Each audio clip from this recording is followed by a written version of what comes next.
Poor thing.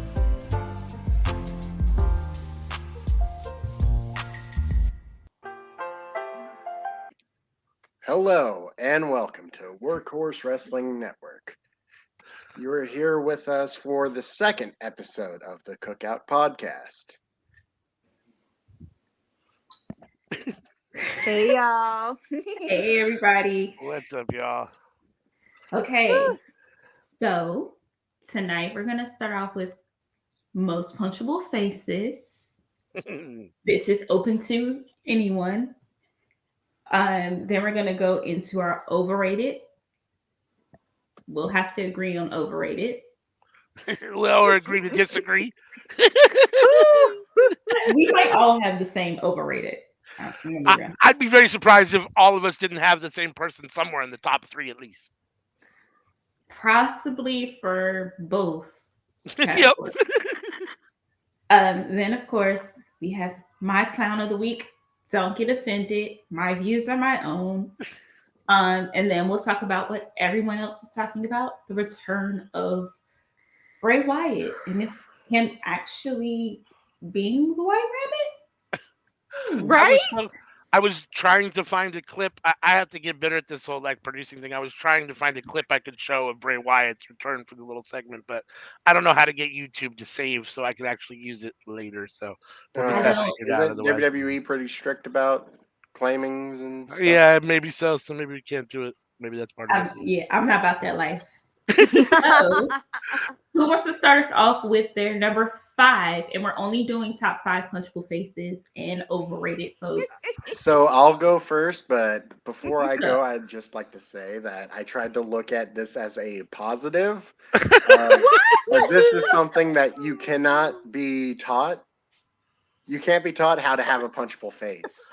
That is a gift that they have that they can use to their advantage. Okay. That sounds positive enough. Okay, go. I mean, if they're a heel for sure, no doubt, it definitely. So my number 5 is JD McDonough. Okay. You need Scrappy Doo? Jordan Devlin, big head. Scrappy Doo. Yeah. British big head. Yes. British big head. That's right. Mini Prince Devitt. Is he British? Yes. Or Scottish. Or Irish. Sorry, Irish. European. Yes. European. Irish. European. Mini Prince Devitt. All right. Okay. Hey. If you've seen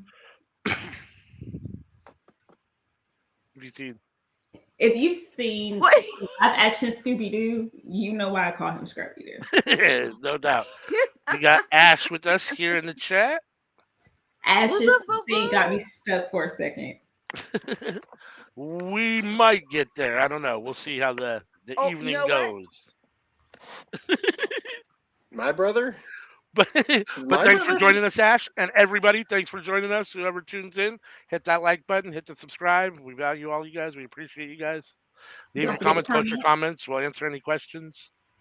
Okay, so we have Scrappy Doo, wannabe Prince Devitt, unknown Irishman, Jordan Devlin, or JD McDonough. Who wants to go next? Anika, you want to go next? I'll go next. This was a hard list because when you think about it, it's not about personality.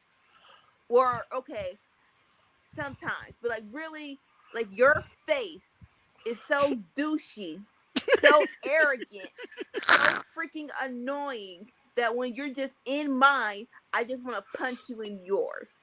This was very, very hard. And so I'm gonna go with a little bit what Sammy said. It was if you're a heel, this could work to your benefit. It should work to your benefit. So the first one I have is Baron Corbin. That's easily understandable. Just Baron, when he shaved his hair, it was all over. It really was. He had the hair. I love the hair. with the back over long in the back, the long. It went to his lone wolf character. Now this bum behind Corbin, just a bum. Did y'all enjoy the bum ass broke Corbin though? I'm a huge Baron Corbin fan. I always have been. I think everything he does, they give him shit, and everything he touches turns to gold. That's my opinion. I think he's highly underrated. But No, he no, does have a highly rated punchable face. He does have a highly rated. Exactly. We'll do Okay. that. All right, I'll go next. Or about punchable face. Number 5 on my list of punchable faces is the King Booker T. Just because he irritates me so much. And now he has these horrible takes that are just obnoxious. I don't know. He just he riles me up. I saw it the same way Anika did. Like, these are guys that are kind of smug and arrogant, and you just like, they're just you want to take them down a notch or two. So, and he was number 5 on my list at this point in time. Like, I would have disagreed with you 5 years ago, but I'm not sure what's going on with Mr. T right now. I don't know. Yeah, no, he's I- definitely taken a turn for the worst. I wouldn't have said that a long time ago.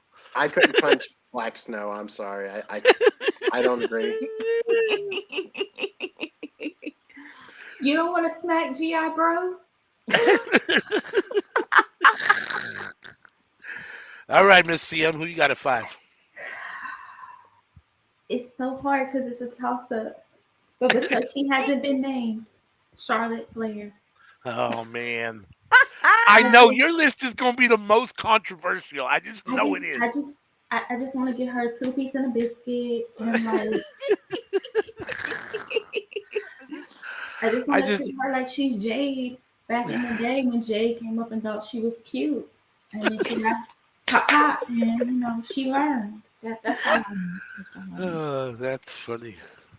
Like, I get it though. I get it. Like just in your face with the mic, it's like, congratulations. When she smiles, that fake stupid smile. Yeah. But I just don't want to get like the Botox and injection juices on my hand.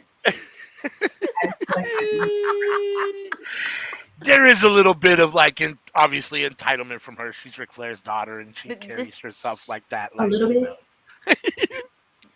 I can't disrespect her too much. I'm a Charlotte fan, so you're not going to get me to say too much bad about her. Like we said, the smugness works well with her character. You can just, like, every time she has the mic, you just feel the douchiness on your fingers, man. It just, she does her job well. She does. Douchiness on your finger. All right then. All right. We want to move on to number 4, Sammy? Sure.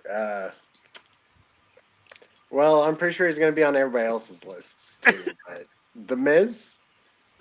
All right. Mine. He's not on mine. He's not on mine either. But I agree. He does have a I'm the only one who. He's an honorable mention.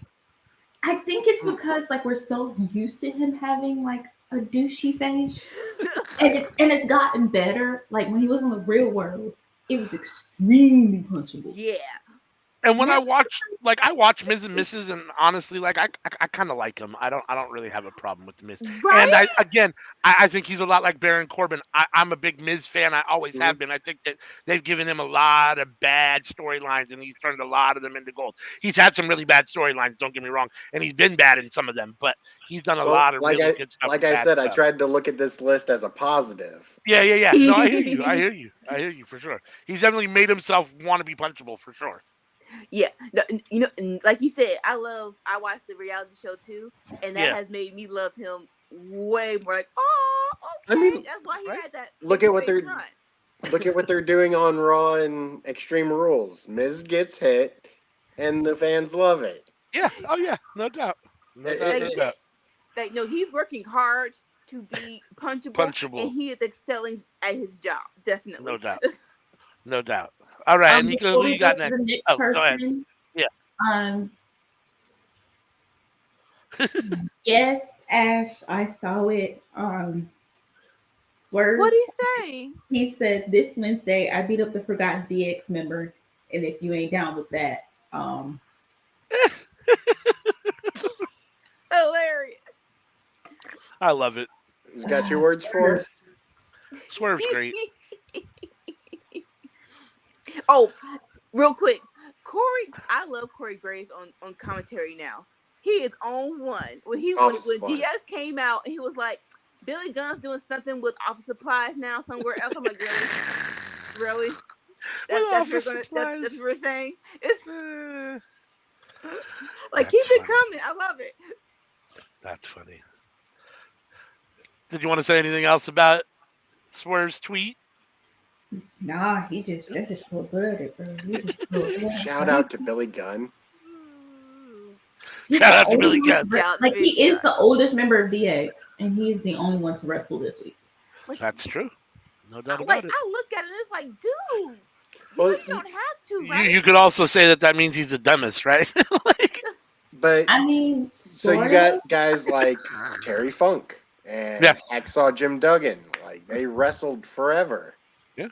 Now, unlike them, Billy looks good for his age. I'm like, bruh, you don't have to do this no more. Like you could not work out for one day. You're good, boo. You're good.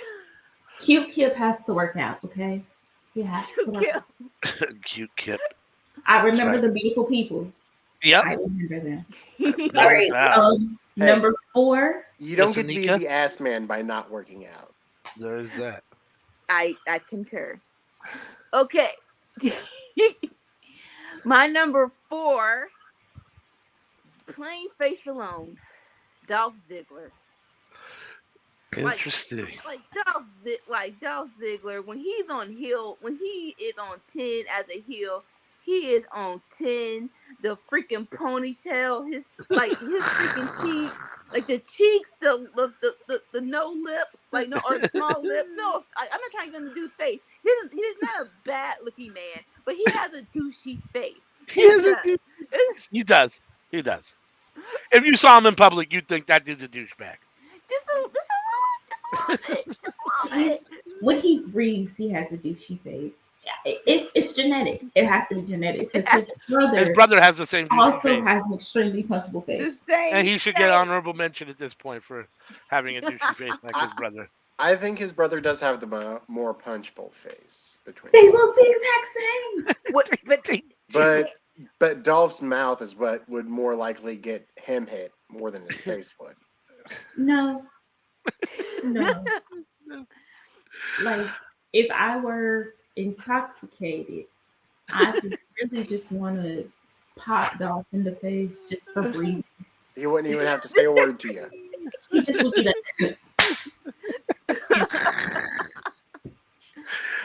Oh, that's funny. All right, so number 4 on my list is the only. I actually have a woman on my list, but it's the only woman on my list, and it is Miss Ronda Rousey, and mostly just because she fucking drives me nuts. I think she's a racist, homophobic POS in real life. I think she's punchable in real life. She's also punchable in kayfabe. She's just everything about her. And I don't think she's that good in the ring, which makes you want to punch her even more because she's taking up TV time on wrestling when she's not a good wrestler. So Ronda Rousey's number 4 on my list of most punchable faces. I agree with everything. I can't say that I'd punch Ronda. Ronda. You call her racist? Yes. I think she'd punch me back pretty hard. One of her grandparents was actually black. So can we? Interesting. Okay. If you know how many black people you had at your house before, you racist like a motherfucker. Okay, how about we say she's extremely prejudiced? Yeah, no, I don't know, but yeah. Look, everything else, like yeah. Okay. How do you get the moniker the baddest woman on the planet, but you refuse to fight any of the women who could actually beat you before you get beaten? Yeah, no, I agree. Wait, hold up. Pause. Yeah. Hold up, Oliver. Like, you Lord joking. have mercy. You joking. If that's true, that makes me even hate her even more. Man, like this, she should get punched twice. Okay. Let's move on. All right. Let's move it on. All right. CM, who's number 4? My number 4? CM. My number 4. My number 4 is, of course, punk ass Phillip, CM Punk. Bruh, you don't get to tell people, if you got a problem with me, come fight me. And then pussy out. He was number 6 on my list. He was right out of the top 5. He got bumped down. Like if they got legal with them, you cannot hit them. That's like hitting somebody in front of police. Man, this is why I stay off Twitter, because I don't need to know this much about people's lives. I don't. Before this, I will admit, I was a CM Punk fan. I was enjoying him. He was a cool dude. And now you're not paying for people's lawsuits, and your friend is biting people like he's a dog, but he's not a dog. And then you find a person who's actually trying to help your dog. It's like, I don't need to know this about you. I don't want to. Stop talking. Right? The thing that came out of that is we realized how much Colt loves his mother. Well, there is that. No doubt. But number 3, Sammy, moving right along. I just want to say, Colt Cabana also shares that bacon count with his brother too. All of them share it together. Keep it in the family, yes. Close family. Vince Russo. Right? Honorable mention for Vince Russo. Yep, for sure. Vince Russo don't need he needs holy water and prayer and just all the things. See, that could be the top 5 dumbest ideas Vince Russo ever had. Right? How can we just pick I don't want to do that list. That's a tough list. And I don't want to have to redo all those things to pick out which order they go into. You know what? We could probably do by decade. By decade. All right, number 3, Sammy. Okay. Number 3 is Mr. Money in the Bank himself, Austin Theory. Austin Theory? Really? A-Town down. You know what? Let's talk about this real quick. No offense. But how did he get the moniker A-Town down? No, I'm sorry. I know we are all supposed to be together. We're all supposed to be one. But A-Town down should not be he should not be able to say that. Out of everybody from Atlanta, how did he get the moniker A-Town? I'm sorry. That's funny. What's up, Blue? Thanks for coming in. What up, Harvey? Hey, Blue. He's the bottom. There we go. That's how I'll say that. A-Town. Down. Interesting. All right, Miss Anika, who you got? All right, now this one, I did not know this person in real life. This is straight up his in-ring work that makes me love him when he was back in the day. This is the oldie but goodie, Mr. Kennedy. Wait. Kennedy. Like when the mic came down and he was just talking in your face, it did not take him nothing but 5 seconds for you to want to punch him. And that was his character, and he did his character very well. Even when he went to TNA and it was Mr. Anderson, I loved every minute of it. I did. So he had to be on this list. I do have him for my top 3. Yeah, I hadn't thought about him, but he was always punchable for sure. He was always there. But I loved Mr. Kennedy, Mr. Anderson. Yeah, no, he was one of my favorites for sure. Right? I could buy that he was Vince's son.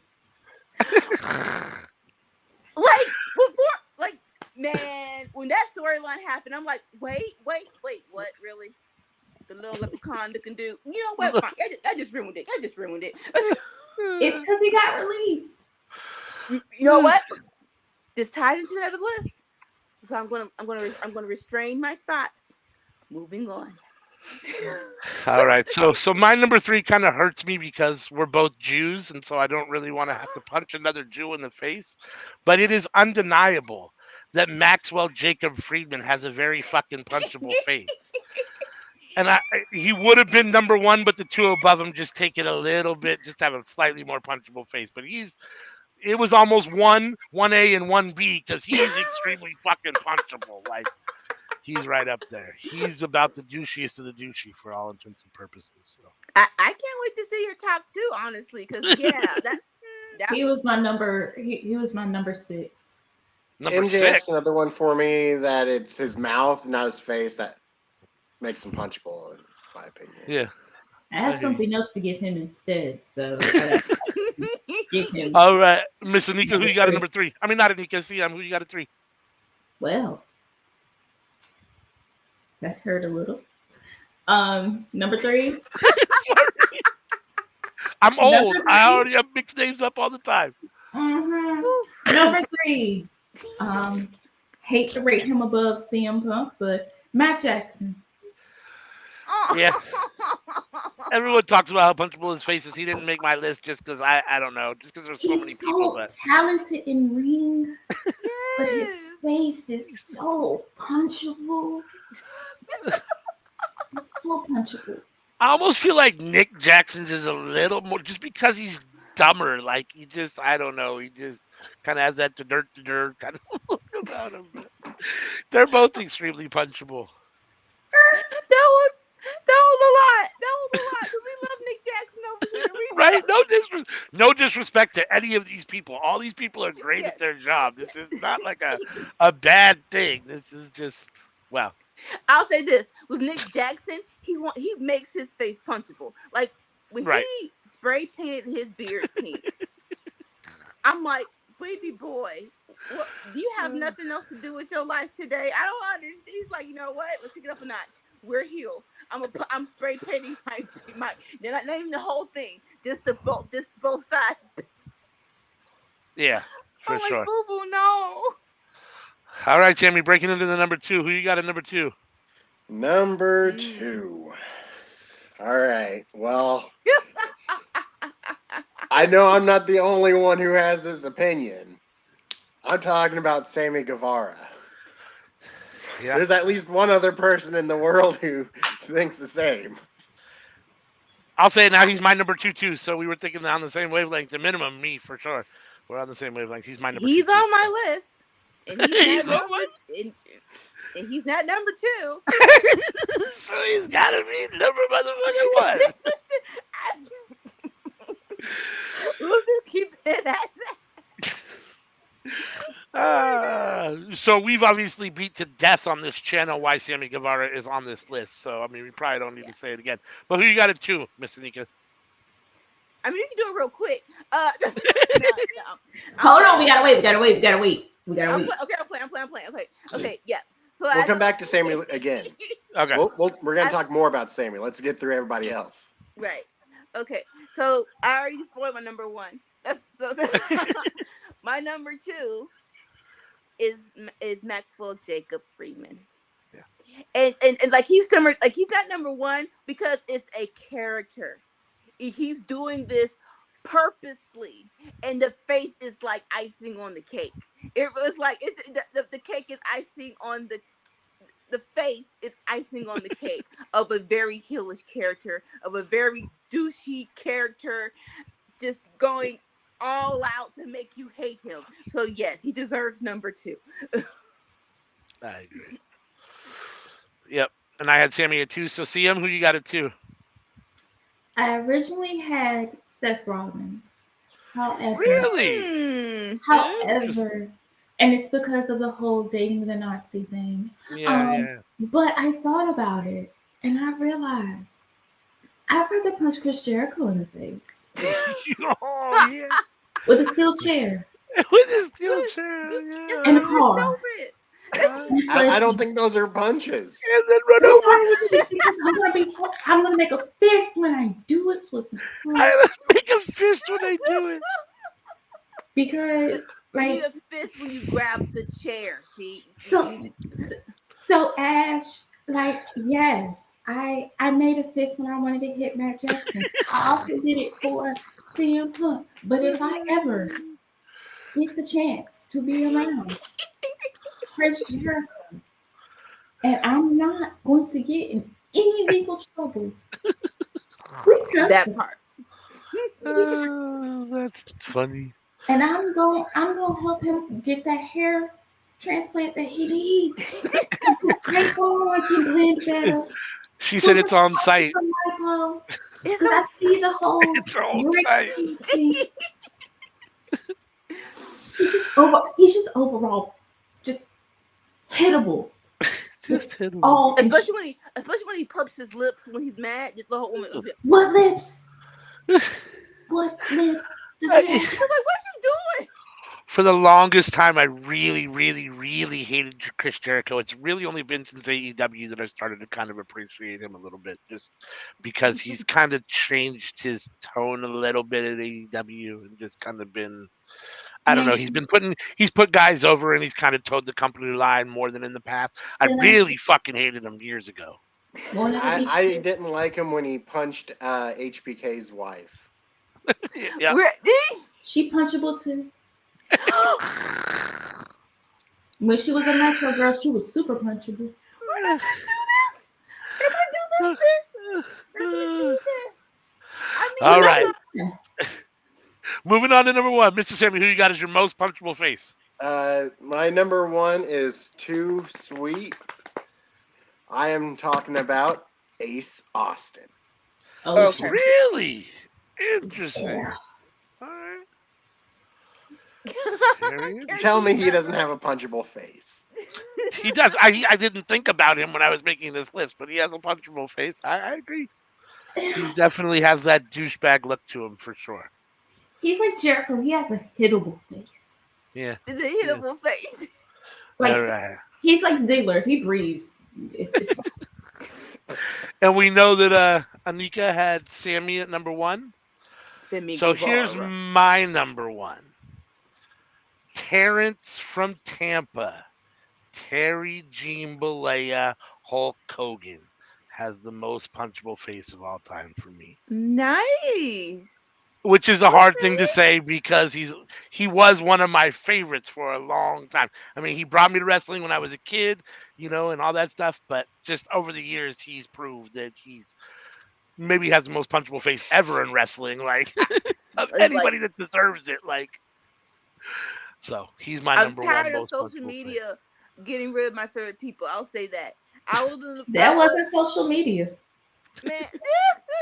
That was the people that he made the sex tape with.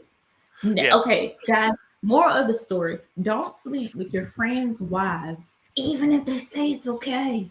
Even if they say it's okay. It's not okay. That's right. It's not okay. You know, you heard that and you was like, no questions asked. Right? He had to go on the stand and then say Hulk Hogan has a huge penis. Terry Bollea. Like, how embarrassing does that have to be? Right? And then get caught using the N-word. I mean, at first I understood, and that's gonna be hard to say, because he was trying to teach his daughter proper vagina management. Like, don't go out here and sleep with just any old black guy. You just like in the NBA. But then he just kept going, and it just got worse. Like, no one pressed stop on it. Like, oh, we're not pressing stop on this tape. This tape is gonna keep going. We're gonna make it.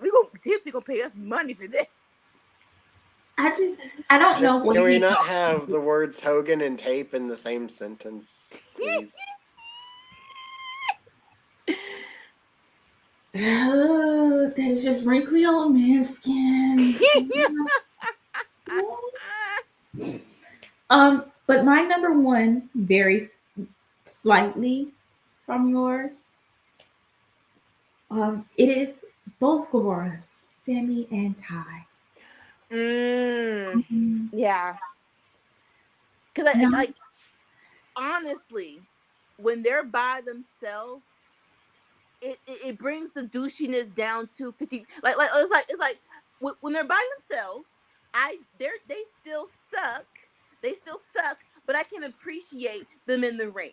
When they're together, I just want something to fall on them and just not let me see. Like it's like it's on a whole new level. Like I honestly don't remember the last time.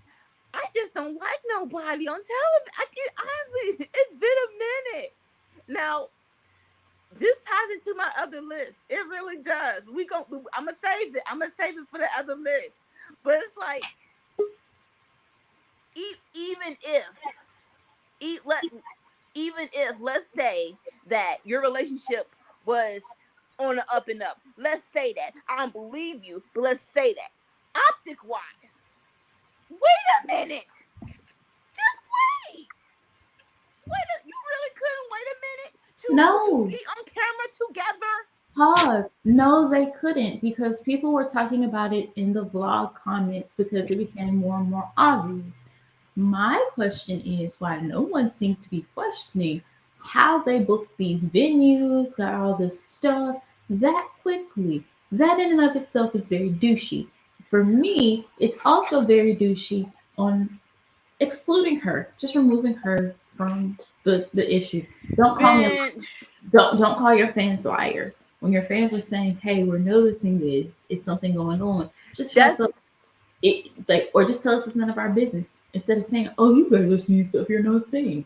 But also, Sammy Guevara has been in 2 issues with people that really punched him in the face. He's another one. I thought when you were talking about issues, you were talking about the remarks he made that he had to go to training for a month, like 2 years. I don't even want to touch well, those two. Another thing. I don't want to touch that because Sasha. Let me phrase that. Mercedes Caster Bernardo showed far more grace than I ever could, because she actually talked to that man, because that is not the first time he said something like that. And that should have been a warning shot. That should have been like, okay, I get it, my bad. Let me stop saying and doing douchey stuff. But no, there's more. Like, he's talented. They are both extremely talented. However, their talent is overlooked by the sheer amount of bull that they give us back from backstage. And if you know that is going to be who you are, just don't put yourself out there like that. Don't vlog. Don't do all this other stuff, because people are going to dislike you as a person. It's now blurred. I wish someone would tell him that we don't need to see everything. We don't. Like, honestly, he needs 3 months off television. He needs 3 months. Him and Ty needs 3 months off television and do like a hard reset. Because this is not going down a road to benefit your career. Neither one of them. It's not. So like 3 months hard reset. They come back not together on television, because I can't stand him. I can't. But I don't want his career to, like, he is a good wrestler. So for the benefit of your career, go away. 3 months, go away, and then come back, and we'll start this again. He's also kind of declined. Like, as Wheeler Yuta and Daniel Garcia, you've seen them grow. You haven't seen that with Sammy. And I'm not sure if that is because of the whole TNC title thing, or if that is because he is very full of himself and does not think that he needs to grow anymore. Like, that's a full-on conversation, because I said the same thing about Darby Allin. I was going to say the same thing about Darby Jungle Allin. Boy, thankfully, Christian's good enough where it's not totally downfall. Like, really, the only but I don't think those. I like Jungle Boy. I want to see more of Jungle Boy. I don't think that's their fault. I think it's Tony Khan deciding to turn the heat up and down and when to do it. And for whatever reason, right now, he's Wheeler Yuta and Daniel Garcia are his toys he likes to play with. Like, you know what I mean? The other guys are stuck under the bed waiting to be played with. I said it before, I'll say it again. I always preferred Kip over Sammy. Ever since that first Double or Nothing match. So is Sammy our honorary number 1? Was that the decision when I was? No, we just talking about why he should be number 1. But does anybody object to him being number 1? I don't. No, I think him and MJF are the only 2 names that made all 4 of our lists. He was my number 2. He was your number 2, and he was both. He was Anika's number 1 and CM's number 1. So, yep, I'm all good with Sammy as number 1. The math be mathing. All right, so Sammy Guevara has the most punchable face. All right, So moving on to a much more controversial topic. Does that help Andrade's case any? Okay, I agree with Andrade. I agree, because you're not gonna pop up on Twitter and subtweet me and think I'm not gonna confront you. And when Okay. No. This is what I was saying. This is what I was saying on Saturday, real quick, because they were like, "Well, he didn't throw the first hands." For Sammy's attitude and demeanor to be that douchey, where let's say it was planned for him to get out of his contract. Really? So you're doing this whole plan, and they're like, "All right, so who can we get in a fight with, and people don't assume that it's a work?" Sammy, Sammy, no, right? Like that's your first choice. You cannot be the first choice. You can't. Pause on it. I don't know if y'all know, but if someone says, "I'ma see you," They gonna see you. they're gonna see you either with hands or weapons. So if someone says, "I'ma see you," and then all of a sudden magically agrees to not hit you, they are going to hit you. It's like, play who you want to play with on social media, but if you know them in real life, I would suggest you don't do that. I'ma see you. Oh yeah, Tony, I'm not gonna hit you. I'm not really mad at you, Tony. That's stupid.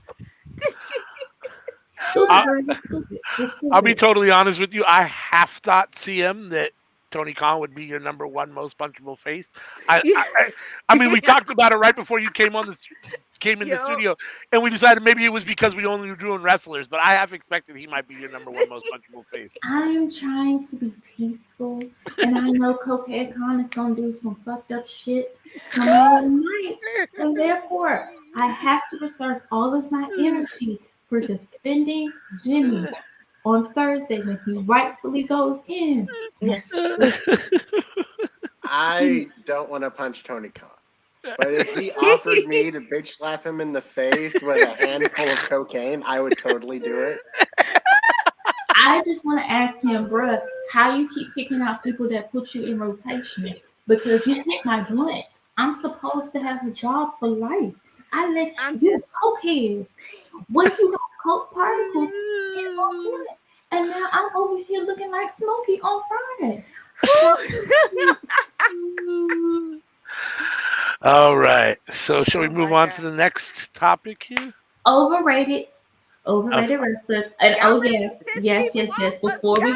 Before we slide on to the next one, congratulations to Seth. I dated a Nazi Rollins. For becoming the second person in WWE to become a 2-time Grand Slam champion. And of course, one of our most punchable faces, The Miz, was the first one. Give it up for The Miz for making sure Seth was not first. That's right. Welcome back, Brock. Hall of Famer Miz. We're going to talk about it. All right. Overrated. All right. Do you want to go first, or you want to switch it up? I'll go first. Yeah.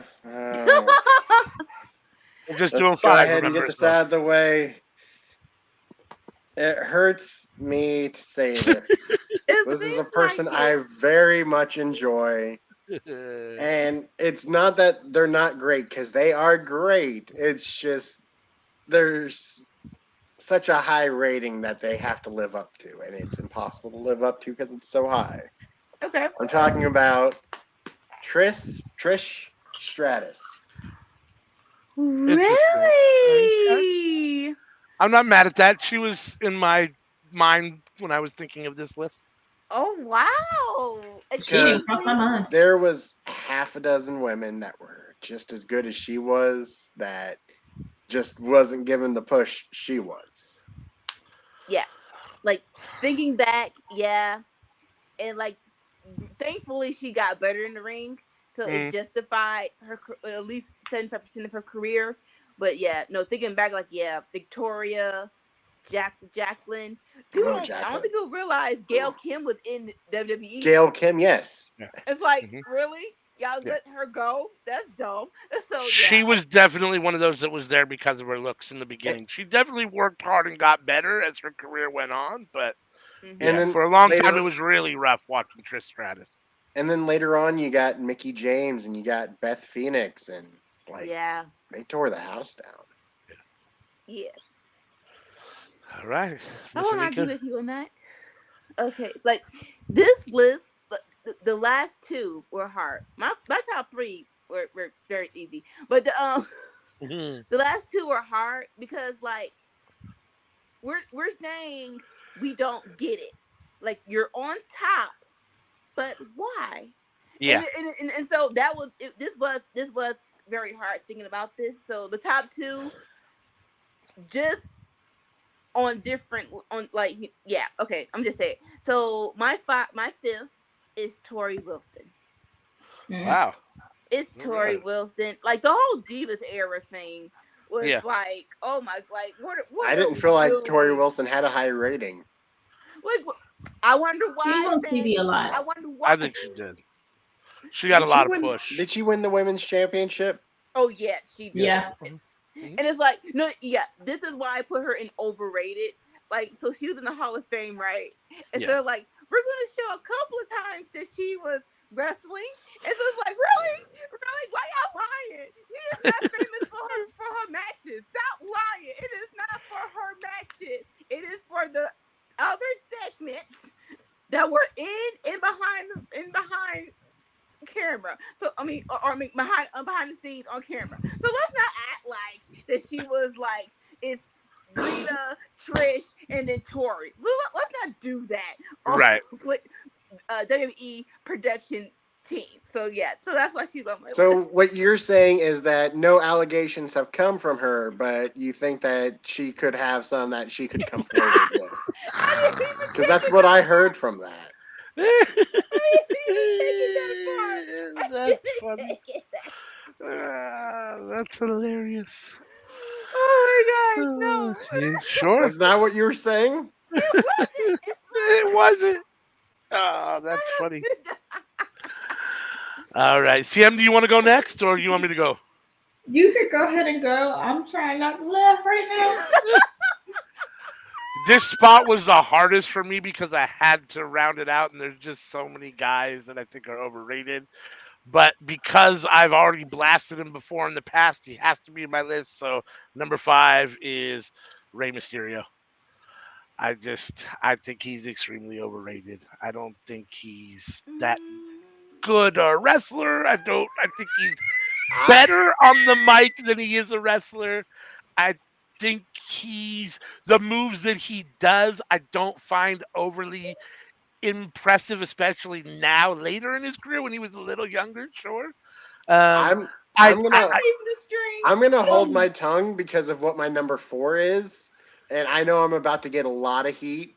So I'll let you go ahead and take this heat right now and get to my heat next. Pause. Did you say Rey Mysterio could cut a good promo? I said he cuts a better promo than he is a wrestler. In my what? You said crap? Sweet baby, okay. Is it cafeteria food?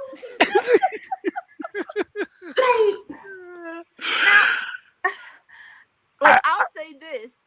You need iron to sharpen iron. So with Rey Mysterio, his luchador, there weren't enough luchadors for him to truly do what he did best. So like once every full moon, like him versus HBK, I'm gonna say it real quick. You can talk, my sis. Like him versus HBK, you saw how good he was. Him versus Eddie Guerrero, it was real good. And then but then you put him in the position of big man, little man. It's like, come on, this isn't his best capabilities. He's a luchador. Go. WCW.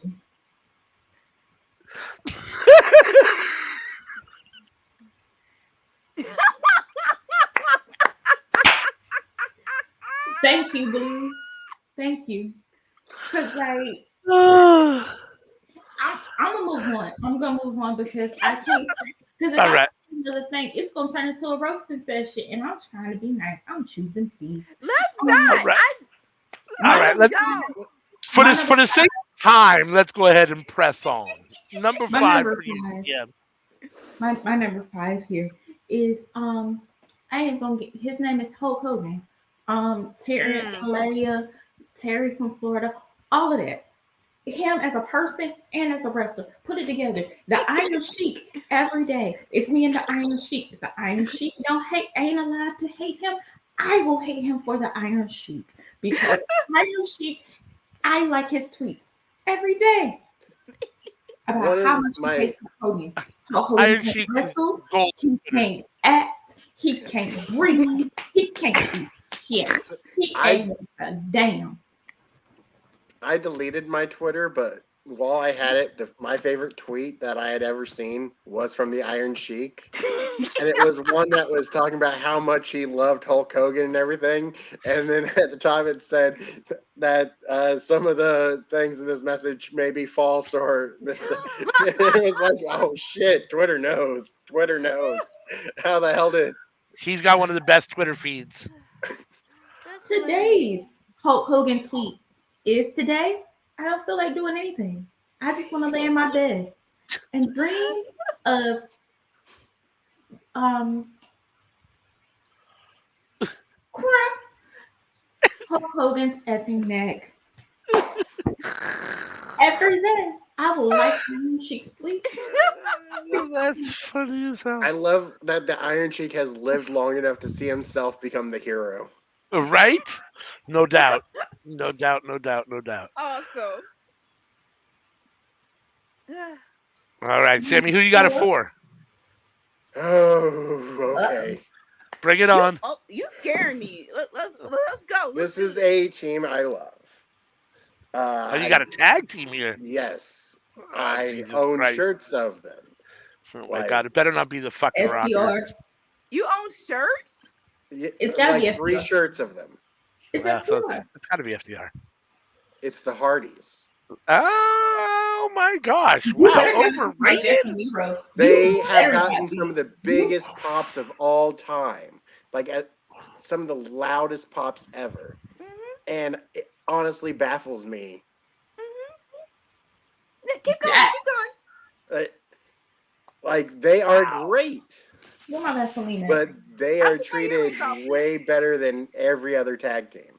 Wow, I don't know about that. This is a tough one here. I almost feel like if you put a gun to my head and had me pick one way or the other, I almost say the Hardys are underrated. Like, I know that they got pushed really hard and they've had a lot of accolades, but they were both really fucking good in their prime, and Jeff especially. Oh, I wasn't thinking about their pushes. I was thinking of how the fans love them. Like, it is...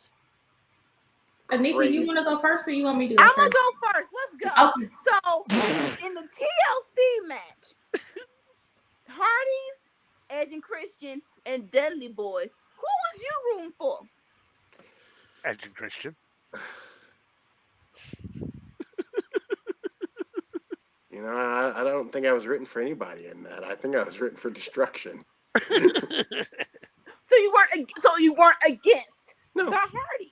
No, I wasn't against them. I like the Hardys. I have 3 shirts of the Hardys. Like, well, Well, so that's part of this list too, right? Like, some of these guys you might like, but still think are overrated.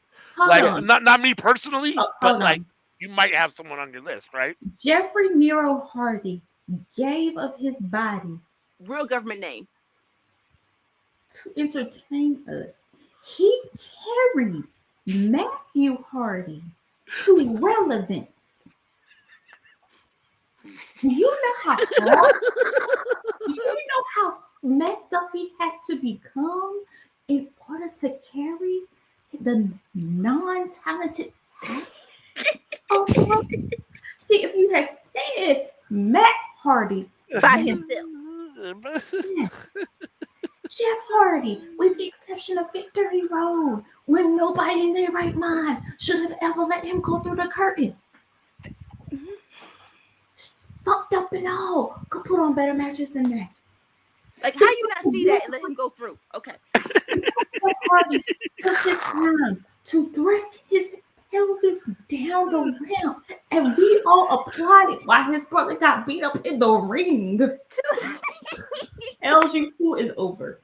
Like, till this day, that dance is so stupid when other people do it. But You when hear it, you do it. But when he does it, it's a whole vibe. He looks bomb. That's why we trying to do it, because he looks so bomb when he does it. He is the second unanimous white man that we have. The black delegation has adopted. The first is Owen Hart. You know, When he beat Karrion Kross, It was a whole campaign. Oh, so he NXT champion now, right? That's how that works. He be crowned. He NXT champion. I was real mad. That was an actual storyline. I'm just saying it. You knew you were going to take some heat for this one, Sammy. Yes, I absolutely did. But AOW's is still worse. So don't. Oh, is it? Don't I thought mine was going to be considered worse. All right, Mr. Nico, who you got it for? AOW is on that CHK pack. Rey Mysterio can't wrestle. I'm just like, you not like him versus Andrade was it bomb during probably the best thing besides Bailey and Sasha during the pandemic era. I'm just all I'm saying is, in history, are the Hardys the tag team that deserve the loudest cheers in the history? Yes, of tag it team is. wrestling? Yes, because of Jeff. I think so. I think so. In Orlando, I was in line, the long behind concession line with my niece. I heard people. I heard. The way I made this list is who has the highest ratings. I heard the New Day was like that is a trend here. Everybody on my list has the highest ratings. Oh, so if you think they live up to them, then yeah. Everybody on my list is great. I dragged my niece out of the line, ran back to my seat. I don't even care what else happened. The down behind match of Roman versus Taker. That because they came back. That's one of the top 5 WrestleManias ever. Period. All right, Miss Anika, who you got it for? Oh, we done with that? Okay, we're good. Okay. All right. So, compose yourself. Like I said, the 4 and 5 were hard, right? So I'm putting them in the category of in-ring work, and they got to where they were. I'm gonna say China. I'm gonna say China, and I'm a DX fan. But when I finally saw the WrestleManias of the Attitude Era, I'm like, okay, so in the ring, she really wasn't doing that much. So, it was like, you could have given this 5 minutes to somebody else, but I get it though, because she was China. She had her fan base, so it was like, okay, like I said, she, because of DX, she got to where she was, and she was bombed by I love Mamacita, but it was like, sis, you might have not needed to be there. That's all I'm gonna say. That's all I'm saying. You might have not needed to be there. What did Mark Henry think of China? I mean, I can't argue with that. I think China was kind of booked as like, even though she never really wrestled in the women's division too tough, she was booked as like the best women's wrestler, right? And she clearly wasn't. Like in the ring, she always left a lot to be desired. She needed a lot more work in the ring before she could. So I mean, I'm not mad at that. No women made my list just because I didn't find. There were women that made my list lower than Tori 5. Wilson for her wrestling either. Who? Yeah. That's not what they hired her for. Just No, like that's that's not what they hired Tori Wilson for either. No, that's not true. wrestling. But you put the belt on her though. Yeah. You're gonna put the belt on her. She used to do more than cartwheel into an elbow and just put your whole forearm into punching chicks in the face. Sure. And so it's like you could have, yeah. One could argue that the Attitude Era is not known for its wrestling. In fact, the wrestling in the Attitude Era sucked. No doubt. Objectively. One could also argue that by forcing her to face the men and not allowing her to really grow, WWE kind of stifled her. But I cannot disagree with you saying she is overrated as much as I would like to. It's like you said, Victoria was there, Jackie was there. Like you had other people that could have been champions, but so that's why I say that. Once again, shout out to DX.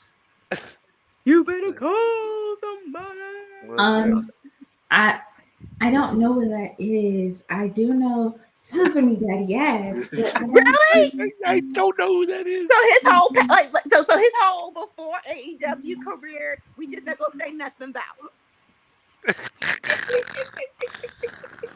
What's that? What's that? Oh, Sesame Daddy? Is that what I hear? Oh yeah, that's what I heard. Okay. All right, here we go. I'm going number 4 on the probably the worst take list of all of us. So number 4, I'm sure going to catch a lot of heat for this too. Our good friend, Mr. Kurt Angle. Yeah, I overrated for sure, no doubt. The thoughts of AEW, the thoughts of ALW do not. Y'all handle this. I'm gonna be back. I'm gonna go smoke. Don't smoke what ALW is smoking. It obviously fucks you up. Y'all handle this. We're not down with that. Is what we're saying. This is going to be my argument for all 4 of the guys that come in my top 4. Their move set was limited, whether it was because of Vince or whoever. Their move set was limited, and his move set was extremely limited. By the time he even came to WWE, he was already injured and not working 100%. And he's considered one of the greatest of all time, and he was not that good. He had some good matches, but the good matches he was in, he was carried by better wrestlers. What? No. So okay. You shouldn't have said that. So the match between him and Shane McMahon, the TLC match of 2001, who was the better wrestler in that match? John Cena. You saying John Cena in 2005 was a better wrestler than Kurt Angle? Yes. Okay. ALW. All right, hold on. Sweet baby. No, that's not fair. That's not fair. Hold on. Moveset-wise, they're probably similar, limited. He won a gold medal with a broken freaking neck. That has nothing to do with what he did in WWE or professional wrestling. That's real Olympic wrestling. We're not talking about that. Kurt Angle. You telling me Kurt Angle wasn't the highlight of a lot of TNA? When TNA was really bad. Mafia. He was bruh. Okay. Number 3.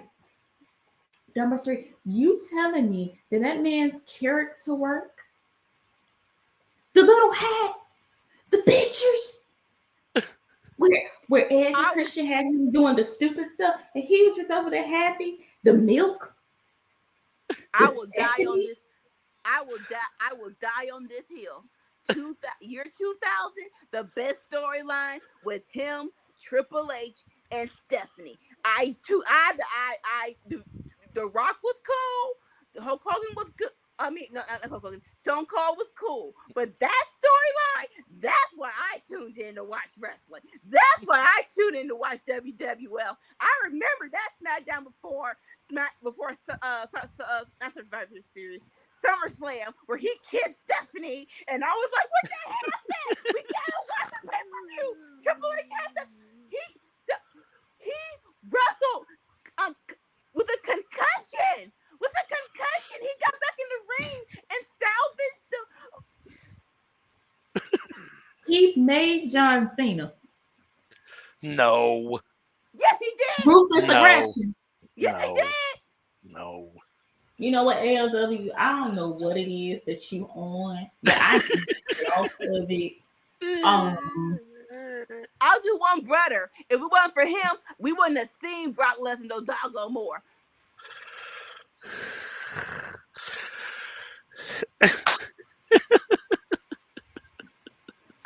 So I'm gonna go to my number 4.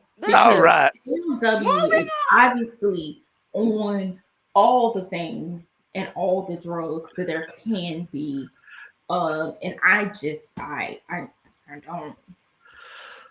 Is there mercury in your head? You got mercury in your head. That's the Mad Hatter. That's what that is. Number 4 for me. I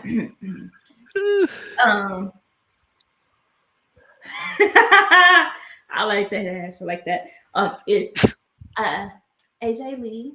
And I have a few reasons for this. One, Naomi was over AJ Lee and Caitlyn in NXT, when it was a game show and it was with the Divas, they purposefully toned down what she won and what she did in order to get them over.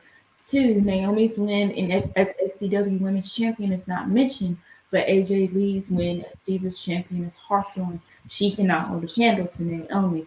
Three, Naomi's that got dumbed down for AJ Lee. Four, what the hell story does AJ Lee have except for who she was matching? And she's crazy. Okay. I'm not gonna. She's overrated, but I don't know if she belongs that high on this list. Like, for me, as a fan of women's wrestling, she belongs that high. Because what did she really do to advance it besides Paige? And I think Paige is super overrated as well. Paige, Soraya, whatever she want to call herself, she's I call her Sriracha. away from popping. Sriracha. Now, I love your See my argument. daddy? I love your argument because I am a Naomi fan. I like Sriracha. I am a Naomi fan. So I do agree that they should have pushed Naomi and AJ Lee.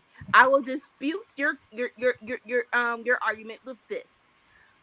We were still in the Divas era with AJ Lee. Am I right? So that kind of benefited her because she wasn't a diva, so she stood out more. So that kind of benefited her being to the top. I would be very interested if she would have stayed 2 years longer when Sasha, Bayley, and Charlotte came back. Because I do believe that she could have hanged with them. I do believe that. I do. But we will never know because I would have loved to see her against Sasha. like we will never know because you married Phil and Phil left. So as a wife, you had to be down for the cause and leave too. So 2 things. The one promo that she's really remembered for is talking about other people's boxes when she did what she did. And 2, she stuck up for Tessa. Overrated. Number 3 for you, Sammy. All right. Well, here's somebody that everyone can agree with. I am talking about the real American himself, Hulk Hogan. I have a feeling this one made everybody's list. I don't know about Anika, but I don't know about Anika and Tian, but I have a feeling it made everybody's like he didn't make he was my He number was number 5. 5. Oh, that's right. He was your number 5. That's right. But I can't dispute it. Like he himself said when he did matches, he's like, all right, which one you want to do? A, B, C, or D. He said that. He was like, I'm not gonna deviate from this. I'm not trying to learn. It's A, B, C, or D. So he even said that himself. So I can't dispute this. So that's not a surprise. We've talked about that one. So who you got at number 3, Miss Anika? We're at number 3? Yep. Okay. Top 3. All Break right. to the top 3. So this is when it's not personal. Or not a lot personal. But these are people who got chances that shouldn't have gotten chances, especially after the third one. He had potential, and he still has. But the amount of stuff that he did, if he wasn't this color, I believe that he would have been gone a long time ago. But you know, he made friends with the right people, and so his career is still going. The Viper, Randy Orton. Wow. I'm sorry. You had 5 years of my life that you shouldn't have gotten. No offense. Randy like Orton. I said, like him versus John Cena. That was 3 more matches than I needed to watch in that era. Wow. Holy smokes. Why in 2012? Wow. The unification match, the best y'all thought y'all could do was John Cena versus Randy Orton. And then even when the crowd was like, bump this, we want Daniel Bryan, we're still gonna get Randy Orton. No. And then and like you wreck your motorcycle, you don't show up to practices, but all we're gonna do to you is send you to anger management classes. What are we doing? And then why do you have so much freaking we're into it now. We're well into down the rabbit hole now. Why do you have so much freaking power where you can get people fired? Look, I'm sorry. Who's your daddy? I don't know. I don't care. But you got Mr. Kennedy, probably one of the hottest people in 2007, fired. And we definitely could have used them. Because 2008, that was about to go down a dark rabbit hole. And we didn't have the people that we had. And I'm sorry. I'm sorry. RK Bro is a thing. I appreciate it. But let's call a spade a spade. You know what? Yeah, I'm on one. One more thing. And then because Kofi Kingston missed a move, I don't even know what move he missed. You gonna call him stupid, and you gonna make us like spend another 8 hours of him being in the top spot because you thought he did something stupid. I don't even know he did. Because it was fine, but you said stupid because you got anger management issues and you get what you create a little B baby to other people, and so he had to be relegated to tag team champions for a whole nother 5 years. So yes, you know what? I don't know why he's 3. He should be number 2, but I already said 3, so I'm gonna leave it at that.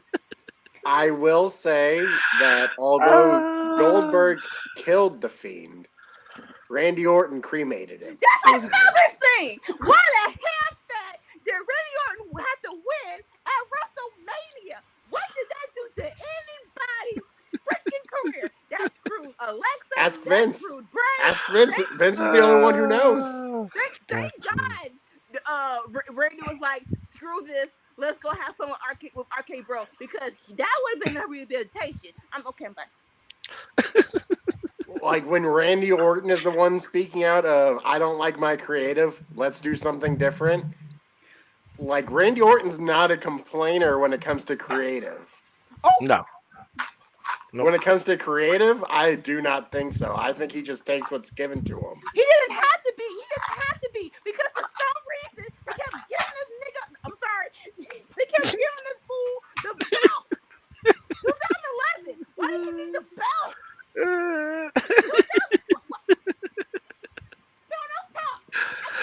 This is I can't get out of. All right. I don't have to. I'm willing to take another bullet here. I'll go next. Number 3, coming in at number 3 on my list. I'm sure everyone's gonna be mad about this one too. Is the Beast himself, Brock Lesnar? I think he's extremely overrated. I think he's extremely overrated. His moveset is limited. He's clunky in the ring. He's hurt people. He's been in 7 bad matches with Roman Reigns over fucking way too long.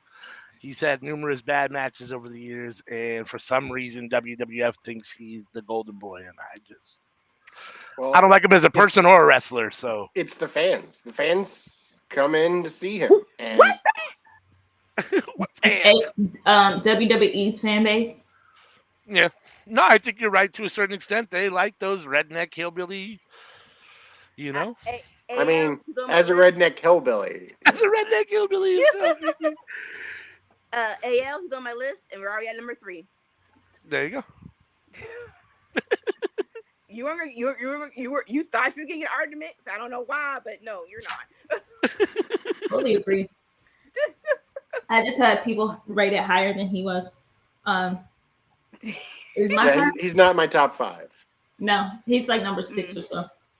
Go ahead, CM. It's number 3 for you. Boombox Brock kind of made it a little bit better. Number See, I hated that so much. I loved it. That was the only time it was entertaining. That's what my friend said too. I thought he was so fucking corny and stupid with that goddamn boombox. Look, I maintain we never see. Well, very rarely has anyone ever reported seeing Brock and Sable at the same time. And if they do see them at the same time, they claim they married. I maintain that they share a voice box because they sound exactly alike. Number 3 is a father-daughter duo. It's a father-daughter duo. They are pompous, they are arrogant, they both are Botox to the gods, Oh and my gosh. are gonna just, I know who's drain coming here. Andrade of his life force. It is the Flares. Oh. Mmm. No, Rick, nice. Andrade included. no, I like Andrade because he punched Sammy in the face. Rick is overrated because, to be Oh my. honest, the man is just, he's not that great in the ring. Oh my God. He ain't shit. I mean, if you're going off of you're only as good as your last match, then yes, I would agree with you. Wow. No, I would argue that most of his well-known matches he was carried. Oh my gosh. Holy jeez, And then you have Louise. Ashley. Wow. Do I have to say any more about Ashley Flair, aka Charlotte? Besides the fact that she's an abusive spouse? Holy smokes. You can refute if you want to, AL. You can if you want. You can I try. mean, there's nothing to say except he's the GOAT. I mean, Ric Flair is the greatest wrestler of all time. He is number one on my list. He is one. I mean, I just don't think there's anybody I better. don't know if His he's in-ring work equals his promo work, and no one gives a better promo than Ric Flair in the history of wrestling. The man is I got a 5-year-old unfucking touchable. I got a 5-year-old who get out promo. that with is Flair. another video. Top 5 promos. Okay. I Like, was The thinking only other about- dude that I've seen come with that much passion is Eddie Kingston. You could go to a black church on a Sunday and you got a preacher who can outdo Ric Flair on a bad day. The thing is when he was doing it, it was extremely groundbreaking. Like Oh my god. in the 70s, he was the only one in the early Yeah. 80s doing that. The other guys that were wrestling were all doing Hulk Hogan 1 and 2 Yeah. moves, and Ric Flair actually had a move set and actually could work in the ring. For Not to years. mention, he's the best seller in the history of wrestling. Nobody sells a move better than Ric Flair. I might could give you that. However, I remember hearing stories from my grandfather and my father when they went to go see him in OG Little Washington high school gym, and he sucked then too. And that was right when his kick started. So Now, there's no doubt he's a horrible person. I don't like him as a person. But as a wrestler, kayfabe as a wrestler, he ain't shit. He's just easy to market. Like think of Just like how Hulk he Hogan. changed the game though. Like Not only that, but he's the lead Oh, member yeah. of the greatest faction in the history of wrestling. I mean, you can talk about all sorts of factions. The Four Horsemen is the best faction ever in the history of wrestling. You It mean the just group is. that he assembled so that they could carry him? That group? That group right there? Right, you Wow. proving my point for me. So, anywho, was number 2. All right, Sammy, go on to your number 2. all right. Well, speaking of awful people, let's get to it. My number 2 is Alberto Del Rio. Wow, interesting. Did we ever Like, really buy? I think he was the main component of me leaving from watching wrestling for like half a decade. Let me say this real quick. I took a break from watching Royal Rumbles. Why? Because I didn't have $50. So 2011, I wanted to get back into it. So I'm like, you know what? Royal Rumbles, anything can happen. Let's go. I made a bet with my parents because I was only 21. He's like, you know what? This sucks. I will pay you $50 back. Just give me this pay-per-view. It's awesome. He wins the Royal Rumble. It wasn't even a discussion. I just put the 50 on the table and walked away. I'm like, why? The only reason why he wasn't on my list is because I didn't think he went to the heights of being overrated. That's why. I know he won the belt, but the run wasn't that good for me. So that's why I didn't put him in overrated, because I don't think he reached the heights of why is he here? I don't get it. Now, granted, it was for a minute. It was like, don't know why you won this, but yeah. I think that I didn't watch Twice in a Lifetime because I was fed up with wrestling because of Del Rio. He never bothered me that much. I mean, since he's left wrestling, I mean, it's come to discover what a horrible human being he is. But when he was actually in wrestling, he never bothered me that much. I thought he worked okay in the ring and did a decent role. I mean, he wasn't like good or bad for me. He was just kind of there. He was like whatever. Yeah, he got pushed a little bit more than I think he probably should have. But I don't know. I mean, I don't know. I like you said, he was just there. Like, right. why are we giving him the belt? He's just there. He ain't really doing nothing. He took John Bradshaw Lakefield's gimmick of the freaking limo. So that wasn't even his. It's his thing. So it's like, yeah, well, yeah.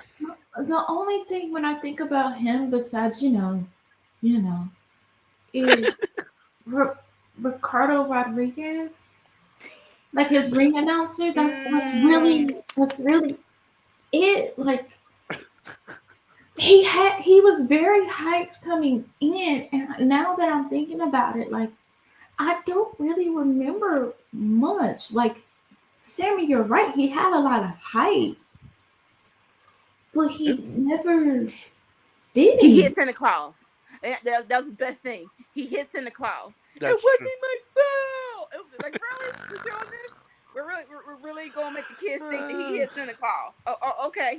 Go for it. Do your thing. Like, I thought he did good heel work. I mean, he was definitely very dislikable as well. I mean, he's a horrible person, come to find out, but he did a good job of being a good dislikable heel for sure. I agree with Sammy. I really think he is very overrated because when you really think about it, yeah. What does he really bring besides drama? In the last 20 years, who was the most nothing world champion? I don't know. There's a couple of them. Jinder Mahal, Great Khali. There's a few of them. Don't hinder Jinder. Jack's I wasn't thinking of world heavyweight. I was thinking WWE. Oh, okay. Oh, yeah. Yeah. I don't even. You're right. You're right. Like, I'm really trying to sit here and think about memorable feuds, and I don't have one for him. Not really sure. I will say that I do think that Del Rio is the one saving Jinder from being at the bottom of the list, though. Hey, you stop hindering Jinder now. All right, number two, though. Number two. Number two. Ash says Del Rio and Jack Swagger are on the same for him ring work wise. I don't know. I think Jake Hager goes a little bit tougher than Alberto Del Rio, just ring work wise. You said it. Jake Hager, not Jack Swagger. Yeah. Jack Swagger had moments of opportunities, but he couldn't speak because the list, and he still had a little girl. His inability to talk really kept him from blowing up. For sure. Like, thank God they matched him up with we the people, and that should have gotten at least a couple of intercontinental U.S. championships. So yeah, no doubt. All right, Sammy, number two. That was my number two. Oh, that was your number two. I'm sorry, Miss Anika. Oh, number two. Okay, but I'm ready for it. Let's do this. All right. Oh my gosh, I'm worried now. He's not number one because I can realize he has a fan base, but I love my baby more, so that's why he's number two. Bret Hart.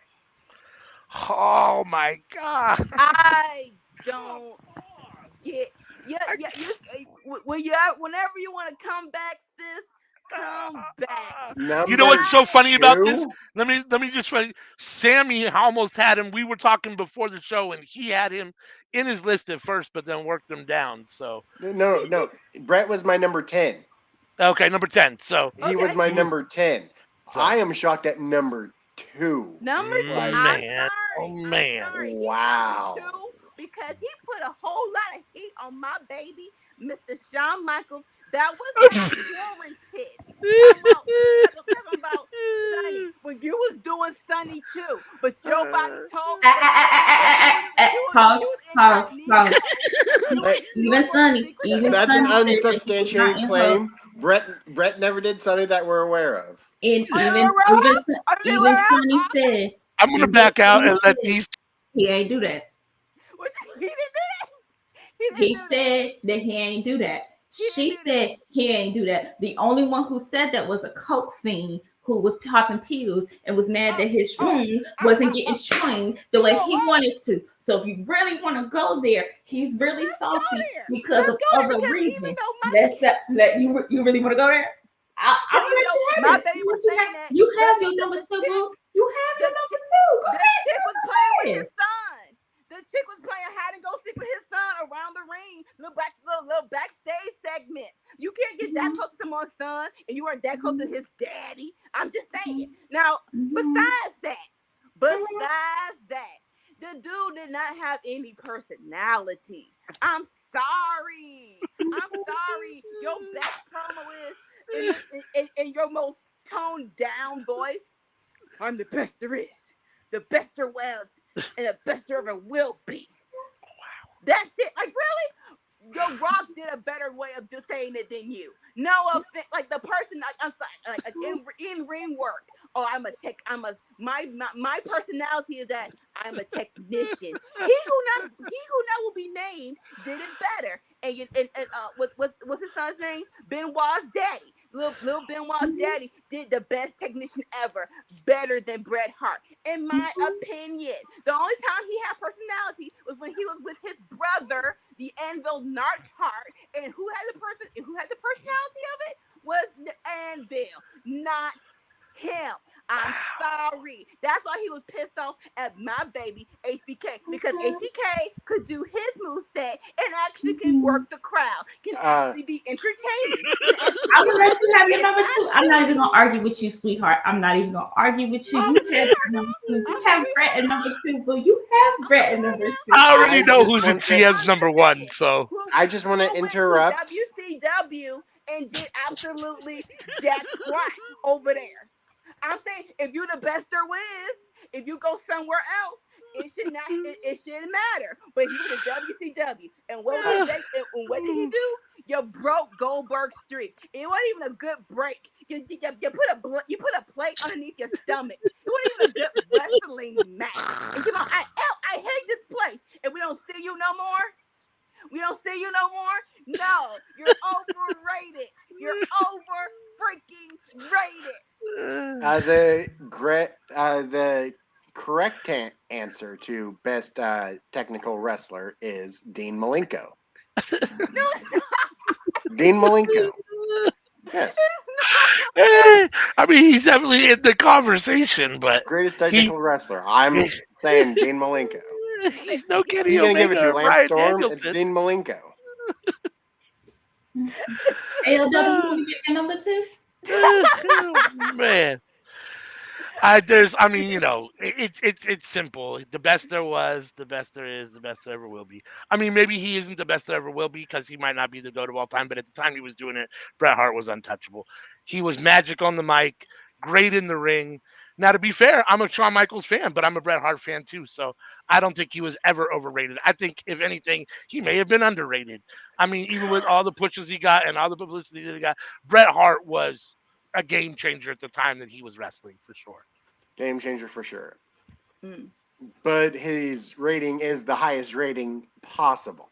Yeah. So that's where it comes into play of where you can debate that he is overrated because his rating is the highest rating possible. Yeah. ALW, you got your number two? I do. My number two is Goldberg. I think he's, again, all of my guys in the top are mostly because of limited in-ring moveset. You know, I mean, the dude has, two, maybe three moves that look halfway decent. He's hurt guys. The streak was a terrible idea. They overhyped him. They overpowered him. He just never moved the needle for me. I never bought it. I never bought the whole Goldberg is the beast and just destroy everybody. God, now, I was a big he's terrible on the mic, Goldberg fan. I was a huge Goldberg fan. And then I turned 6. Yeah, there you go.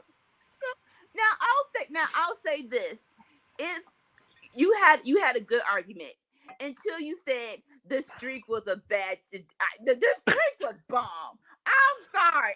I was all for the streak. I did not need him to say nothing. Just say who's next, which is basically another version of feed me more. I was into that. I really was. Now they didn't have a call it a end game of how we're going to break it. Ergo, stupid behind Bret Hart match, but it did.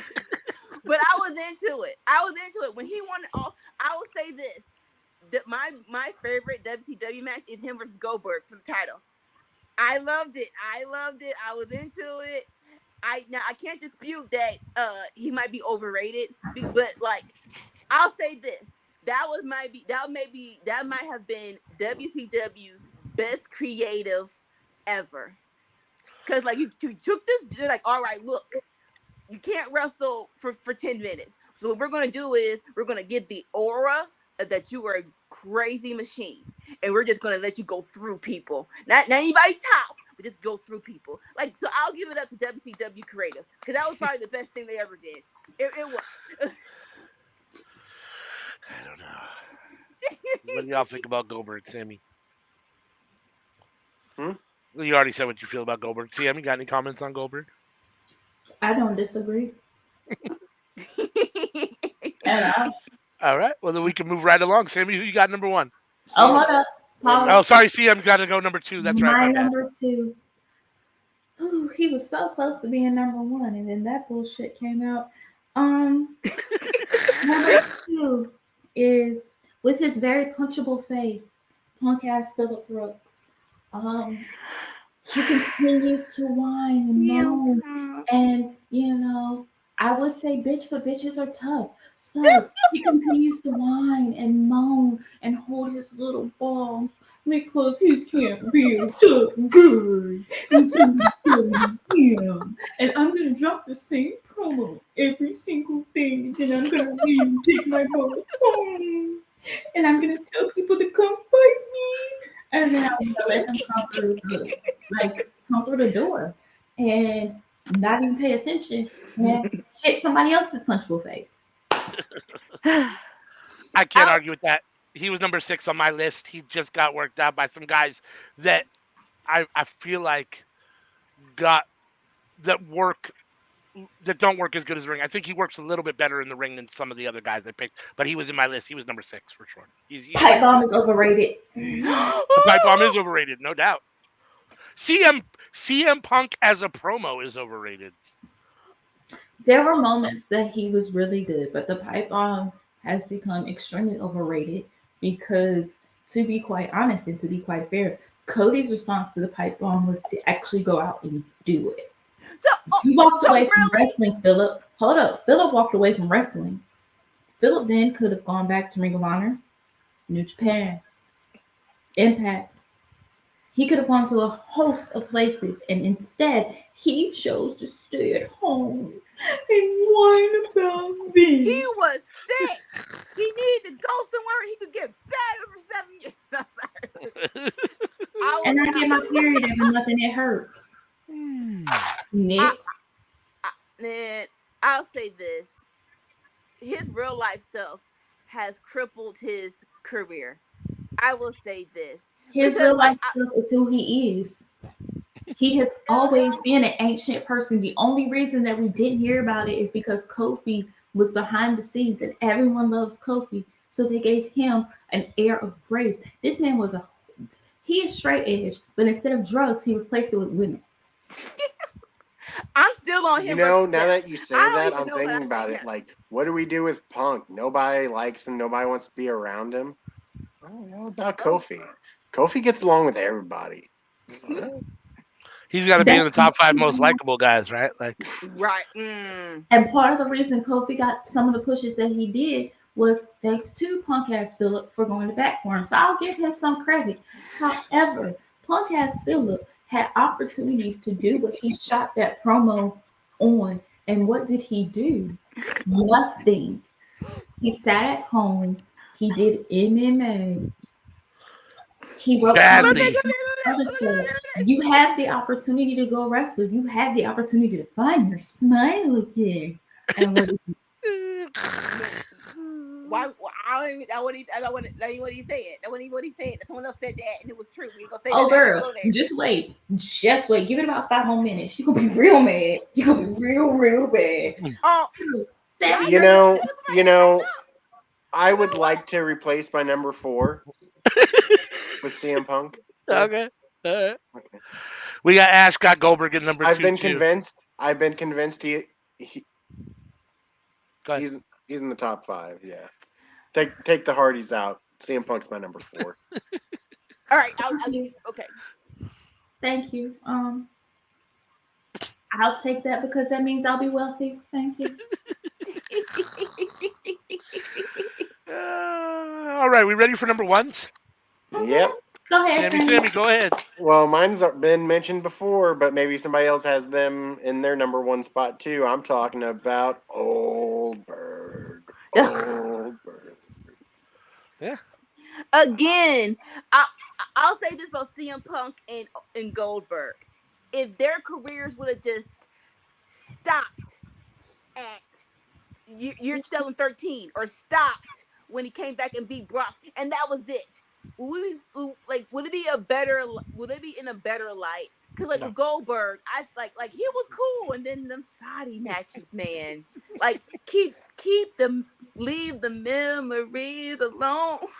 Well, Don't part of the problem me. is how highly they've been rated over the years by fans in the company themselves. And like, you got CM Punk, who claimed to be the best in the world, and Tony Khan said every praise of everything that AEW's done well. They did well because of CM Punk and all this other bull crap. But that's cool, that's his kid's like, fault, if that's his rating, if that's the rating that people are giving him, then that is like the highest rating in the world. Yeah. Like, if he's not the greatest in the world, then yes, that is overrated for him. Okay, I will take that. If he's not the best in the world, then he's overrated. Okay, I can't dispute what you just said. That's actually a nice touch. All right, Miss Anika, who you got at number 1?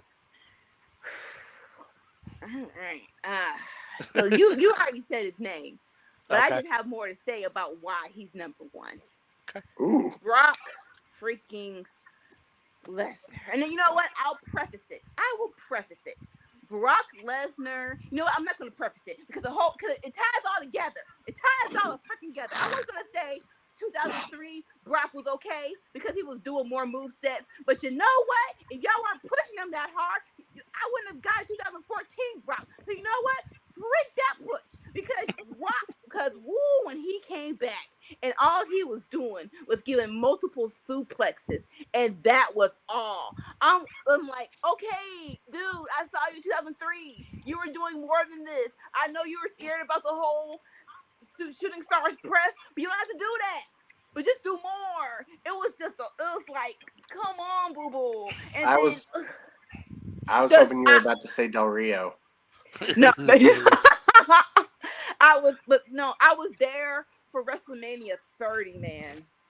When like literally, I'm being dead serious. Until Daniel Bryan came back from being put through a table, we were still talking about that freaking match. Like, did he really break the streak?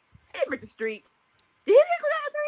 He didn't go down to 3. Did y'all really let him break the streak? His old behind who did not need it?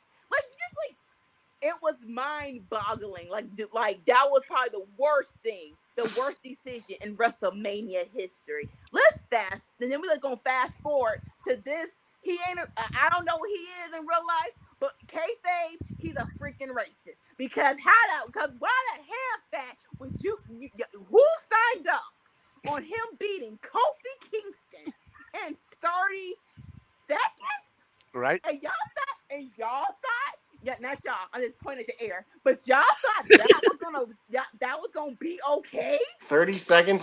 It had to be less than 30 seconds. It had to be like 14. I'm not sure. It was like 14. It was maybe 15.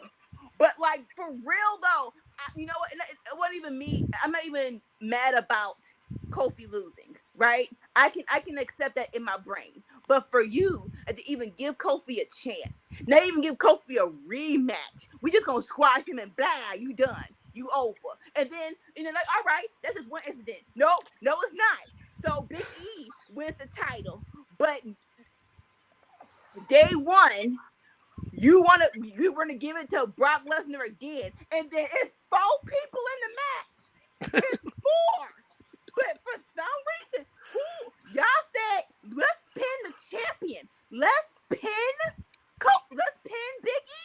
You had Owens, who really wasn't he wasn't winning that much where it was gonna hurt him. Self, I gotta get arguing about self, but really, no, we gonna pin Big E up.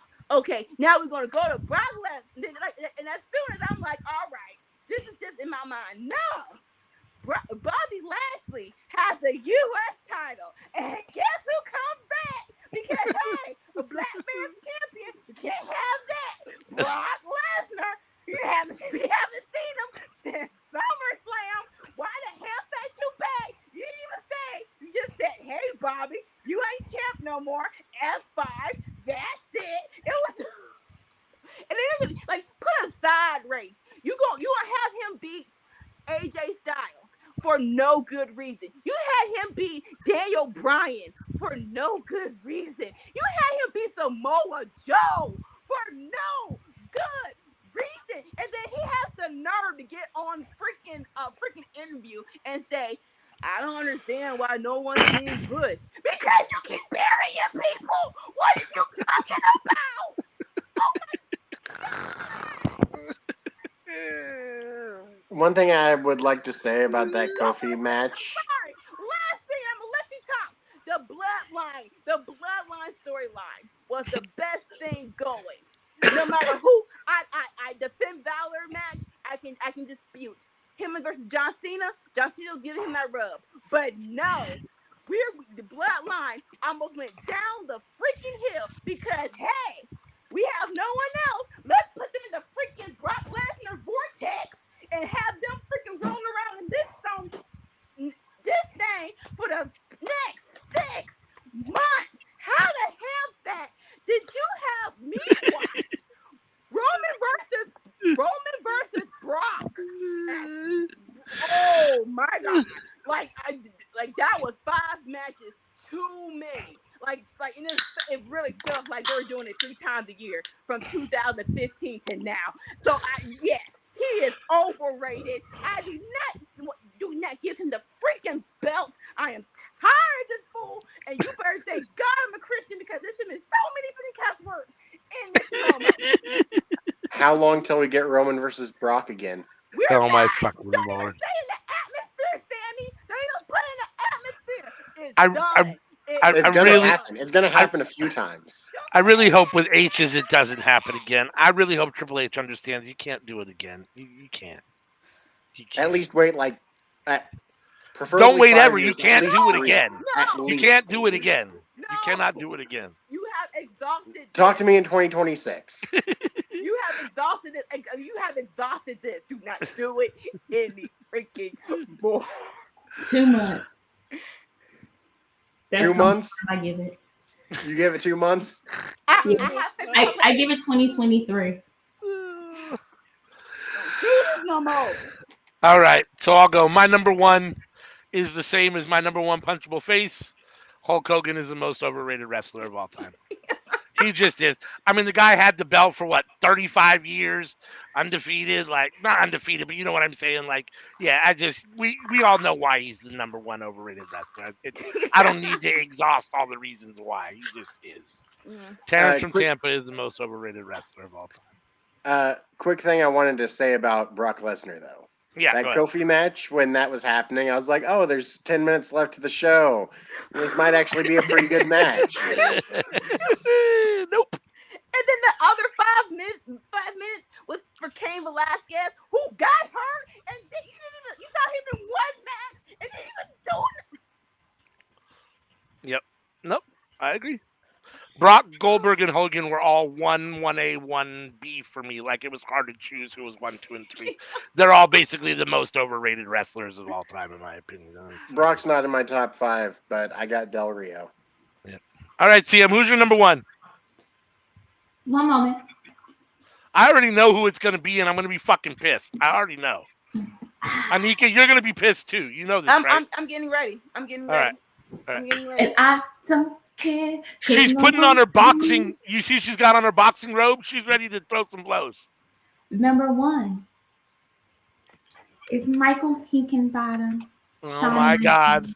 Where can I start? Let's start with the fact that he had a little pill problem. Again, just because Let's the start with honest the person fact in the world.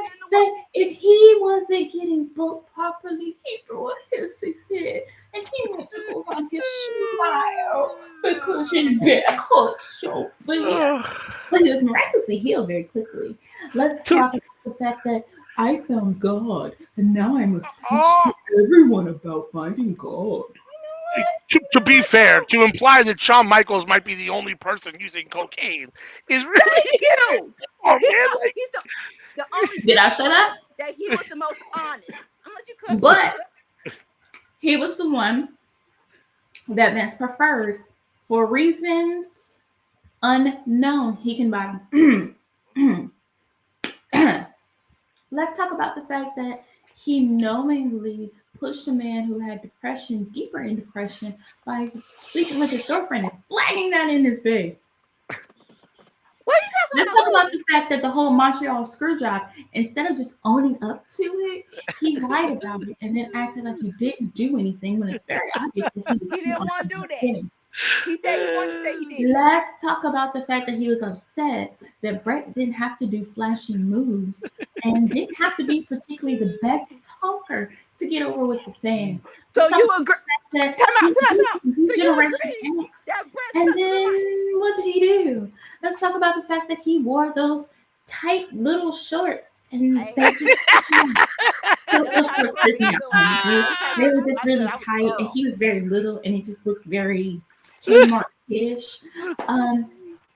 What else am I at? Oh, let's talk about the fact that he's Dolph Ziggler's dad, and I don't like Dolph Ziggler. Because of him and his wonky mother effing I now can no longer enjoy NXT because he thinks that Nikita Lyons is someone that we should sleep on. Let's talk about the fact that who of like color did he ever put over? Shelton Benjamin with that super kick. Shelton Benjamin wasn't doing jack, and then that super kick hit. And what happened after that? Like, is he okay? Did he die? And what happened with Shelton Benjamin after that? Did they work a program? Did I work a program? They did again in Royal Rumble 2008. One of the best moments of 2008. Royal Rumble for the Intercontinental Championship. Didn't they have a feud for the Intercontinental Championship? No. But let's say hypothetically, I'll give you Shelton Benjamin. Who else? Who else was? To be fair, there wasn't a whole lot of people of color on the roster at the time. Like, and that's not a HBK we problem. got to the point where we had.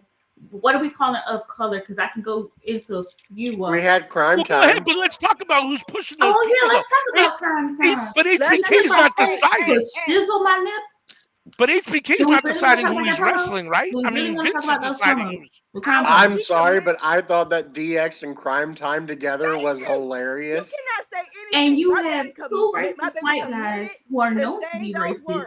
And you have a racial stereotype of a tag team that you're not pushing. Very funny. All right, y'all got to go one at a time at least. Juice down low. No. We don't let her cook, and then I don't dispute. That ain't gonna happen up in here. No. Don't be mad that Brett has children who want to fight for his love, and Shawn has people want to fight for his country. 2 kids. Let's not do this, bro.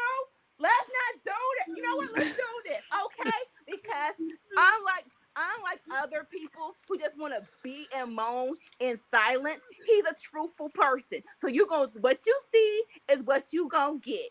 It's so he dropped the WWE Championship, and then all of a sudden he lost his smile. Methinks that because he wasn't in the top spot anymore, he I will had say to this. go because Did his he, back did hurt he not so did he not bad. deserve the top spot? Oh my God, my back hurts so But hold bad. up. Did he not deserve? Doing Did he kip-ups, not just and I'm in doing 1995, workouts, sis? and I got a wonky tail eye, and I look like I'm just perpetually winking at everybody. You're gonna call him overrated because of his eye? Right? Like, He's overrated in said, general, like in bro. He 1995, cannot. I can was go he back not and watch supposed to the be wrestling the matches, top and I can person? arguably say that he probably peaked with Razor Ramon. No, he didn't. Oh, sis. I will give him that he put Sis. on the best ladder match of all time. Of all time. Period. The first one. I will Period. never dispute that. I can never dispute that. Uh-huh. But So he after can't be that- overrated for that reason alone. Like, No. After that, he went down. Wait a I minute. disagree. You know, Okay. Diesel had to carry him. I actually argue the opposite of that. I would say that Shawn Michaels is overrated if you don't count his second run. That second run, I think, saved. First one was far better. But him versus Kurt Angle, WrestleMania 2005, that wasn't fire, sis. You mean Kurt Angle? You mean Kurt Angle? Kurt Angle. You mean Kurt Angle, not Michael Hinkenbottom. Kurt Angle. ALW would argue against that one. Right? No doubt. No doubt. There's a match that Kurt Angle was carried by a way better wrestler. Who sells a better ankle lock? Who sold a better ankle lock? The Tell Rock. me who else? Kurt Angle himself. Eddie Guerrero. We never talk about. I think Shawn Michaels might be the second best seller Eddie Guerrero in wrestling history behind Ric Flair. The real GOAT.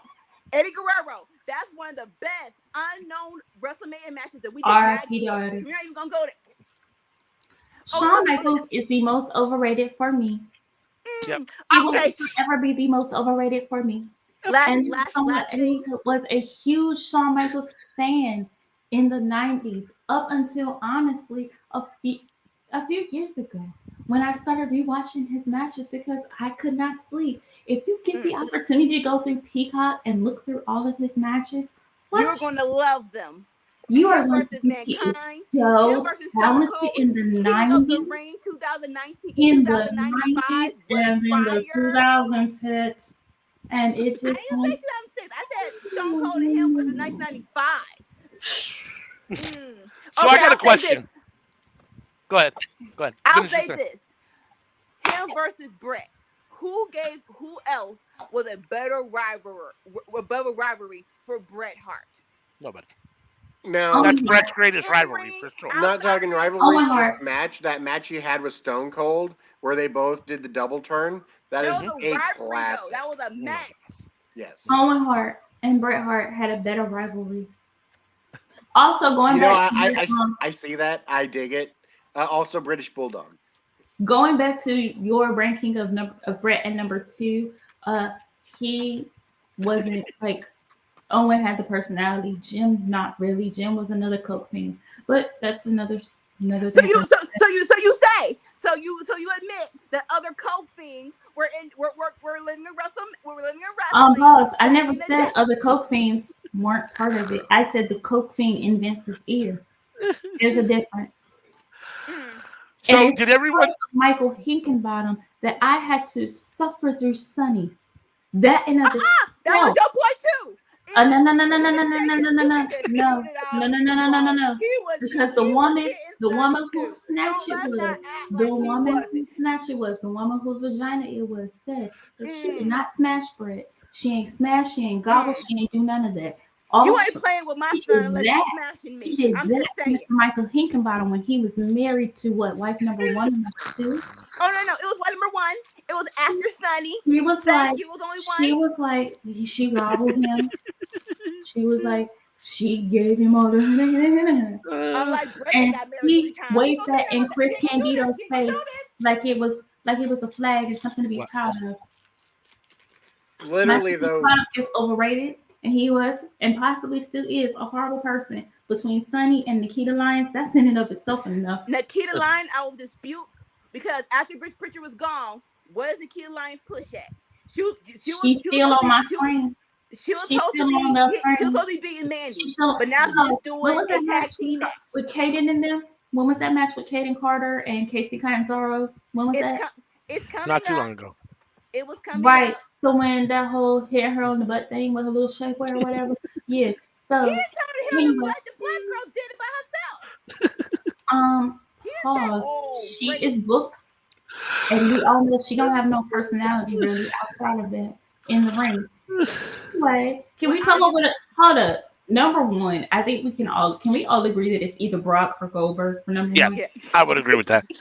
Brock, Goldberg, or Hogan, one of those three.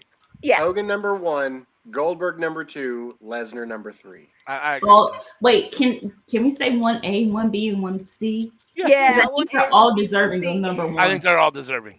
I agree. I think they're all deserving. Like I feel like they're like 0.000001. So did everyone do 10 to begin with? I didn't do 10. It was hard. It really was hard for me for both lists to do 10. It really So was. let me just ask you guys a question. If you had done 10, would Undertaker have been on your list somewhere in that top 10? Hell no. See, ALW, why would you do this to yourself? And then want to stand on the belt taker, but I'm just asking where he would be. That's all I'm asking. He's getting real close to being my clown of the week. I didn't say anything. I didn't tell you where he was or if he was even on my list. I just asked if he was in your guys' top at all. I did not do a top 10 at all. Mine was 5. Those 5 were the easiest 5 to ever pick in my life. I did 11. I did like a top 10 of punchable faces. Am I gonna go on blast right now? Do I reveal my 11? If you want to give us honorable mentions real quick. Go ahead. Oh, Blue, I know I ain't shit. All right. Neither is Shawn Michaels. Number 11. So it ain't Batista.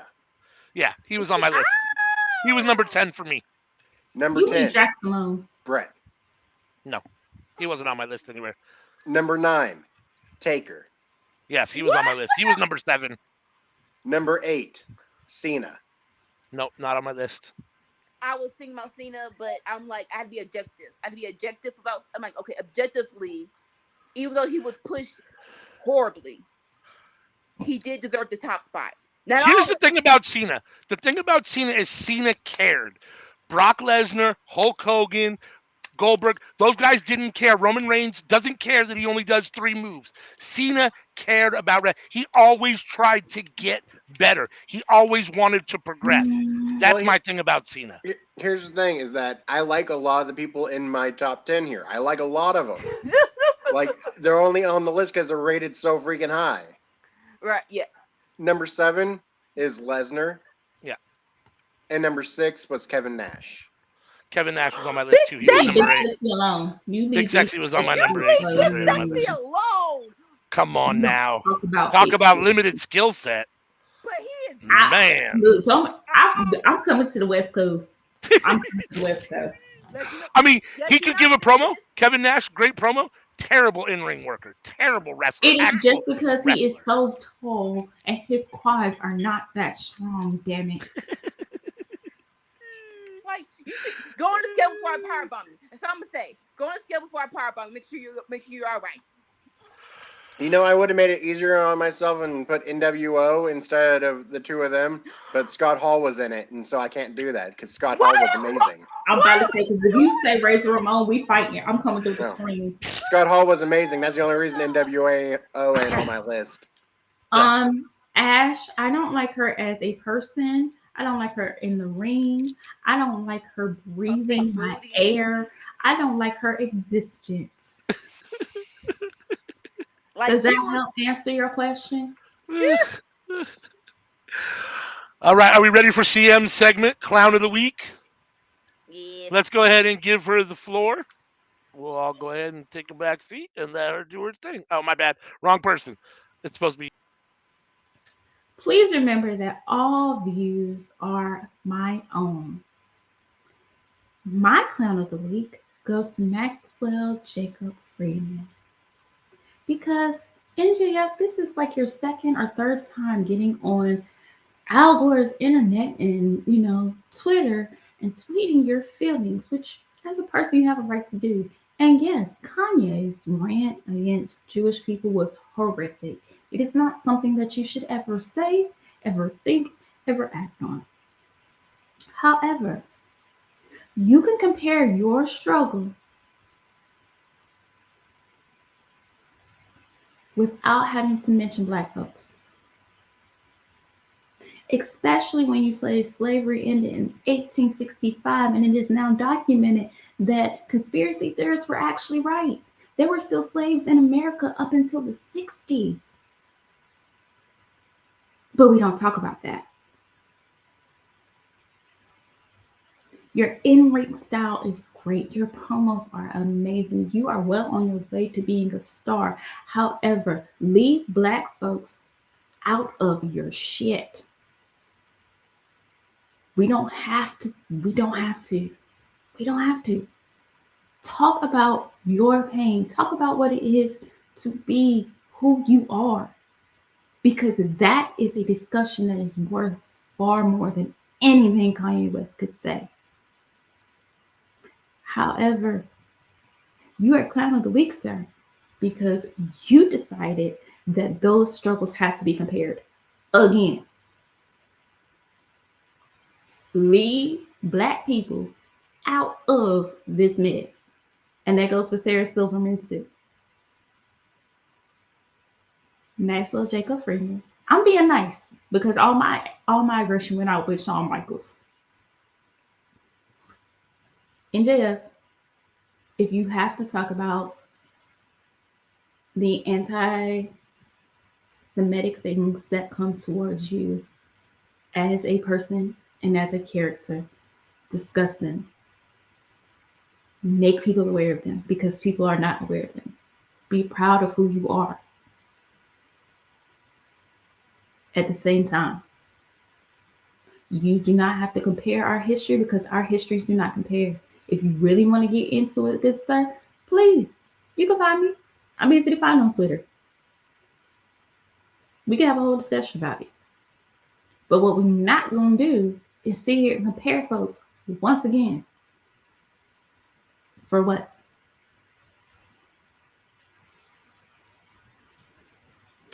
Moving on. Let's talk about Bray. All right. Did Sammy go and smoke again? Probably. Yep, you're absolutely right, Ash. Sure did jump up. I'm being nice. Okay, Bray. Okay, Bray. Like low key, I'm so sorry that I took you out. I took your steam out of the over this discussion.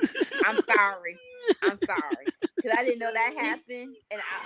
And next time we have to let her lead the show off so she can be fired up before we actually. I'm sorry. I'm not a fan of having to compare things like that, especially when folks don't actually know the history behind a lot of the things. No, you said it beautifully. We don't have to compare. Please don't, because a whole lot of heated stuff will be said that don't need to be said, and it will not help either's cause.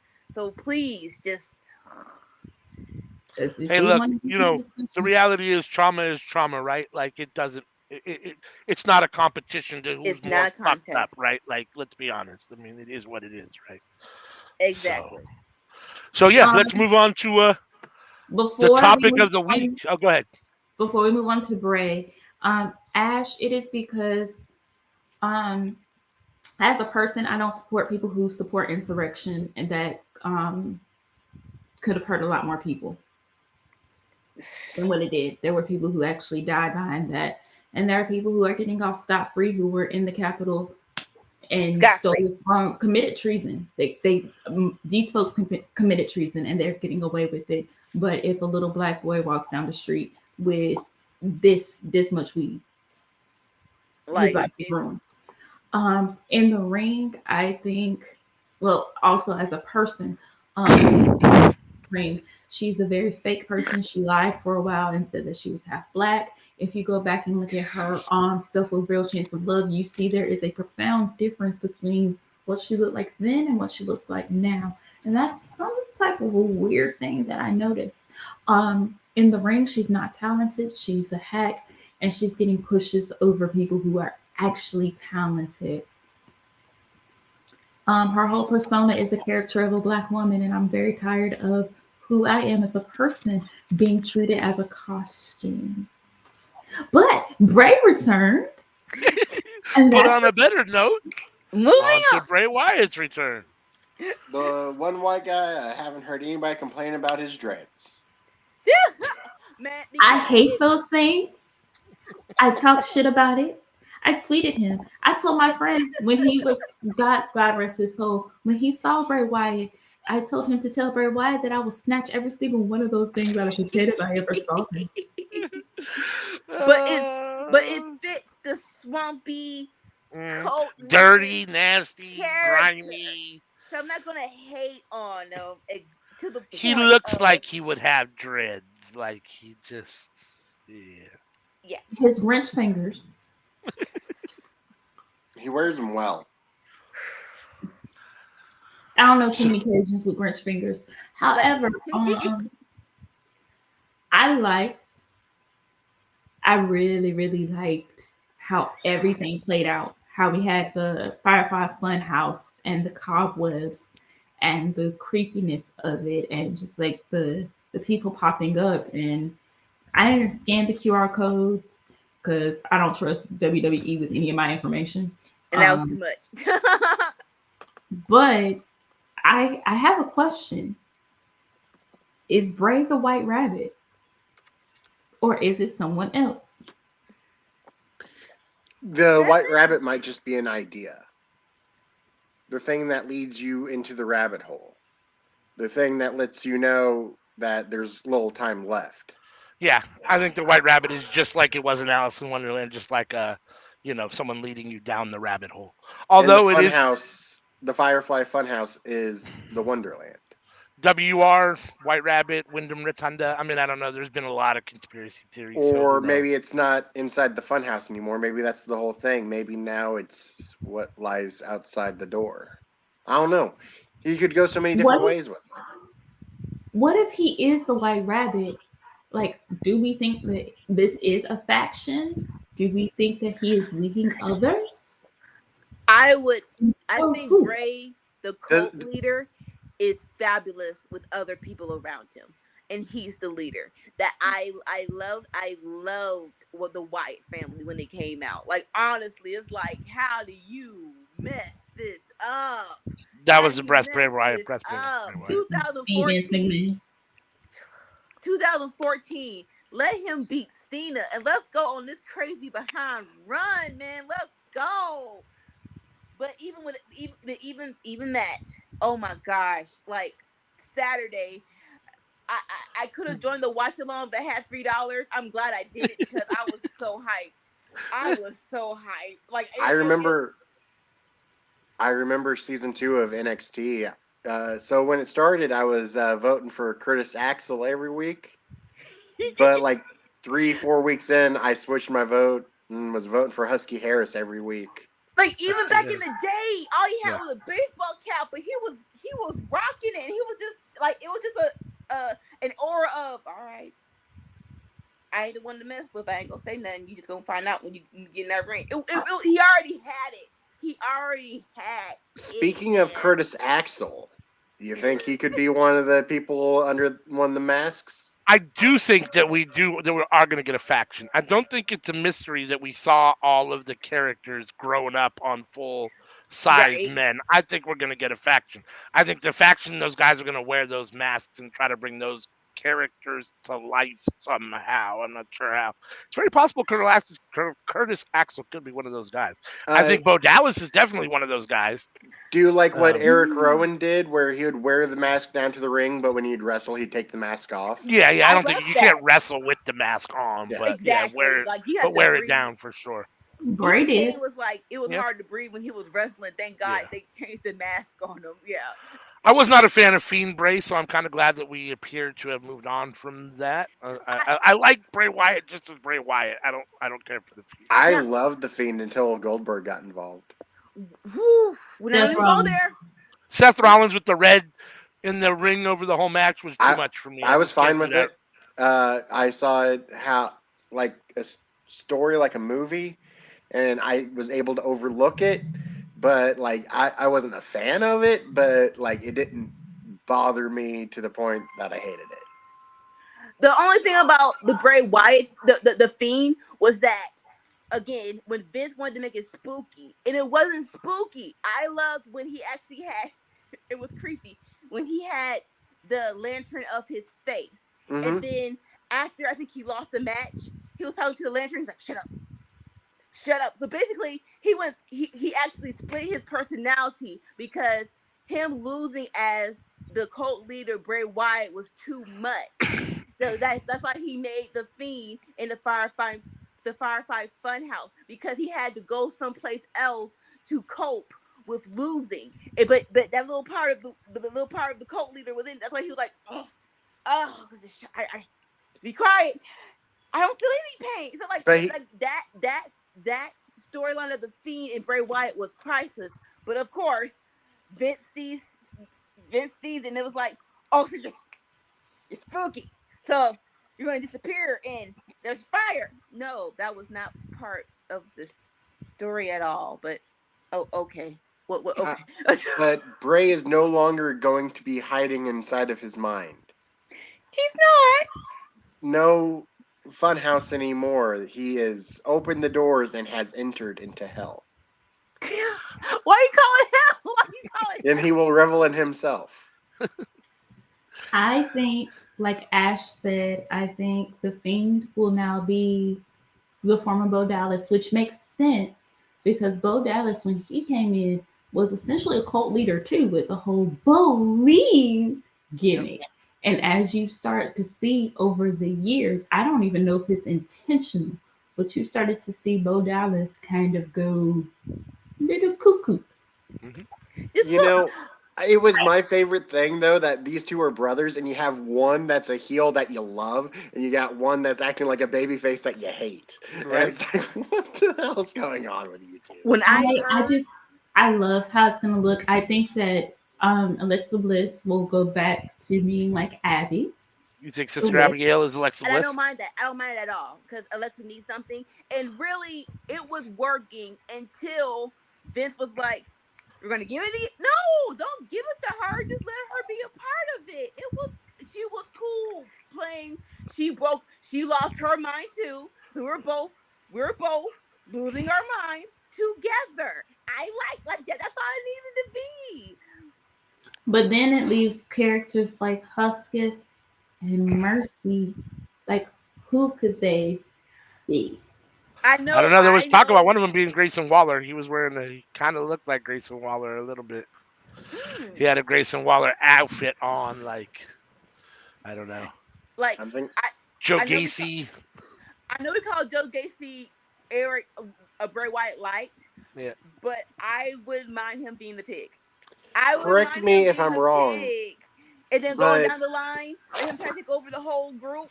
See, didn't we have a pay-per-view match of Alexa Bliss versus Randy Orton, and Alexa Bliss won by straddling Randy Orton? Yep.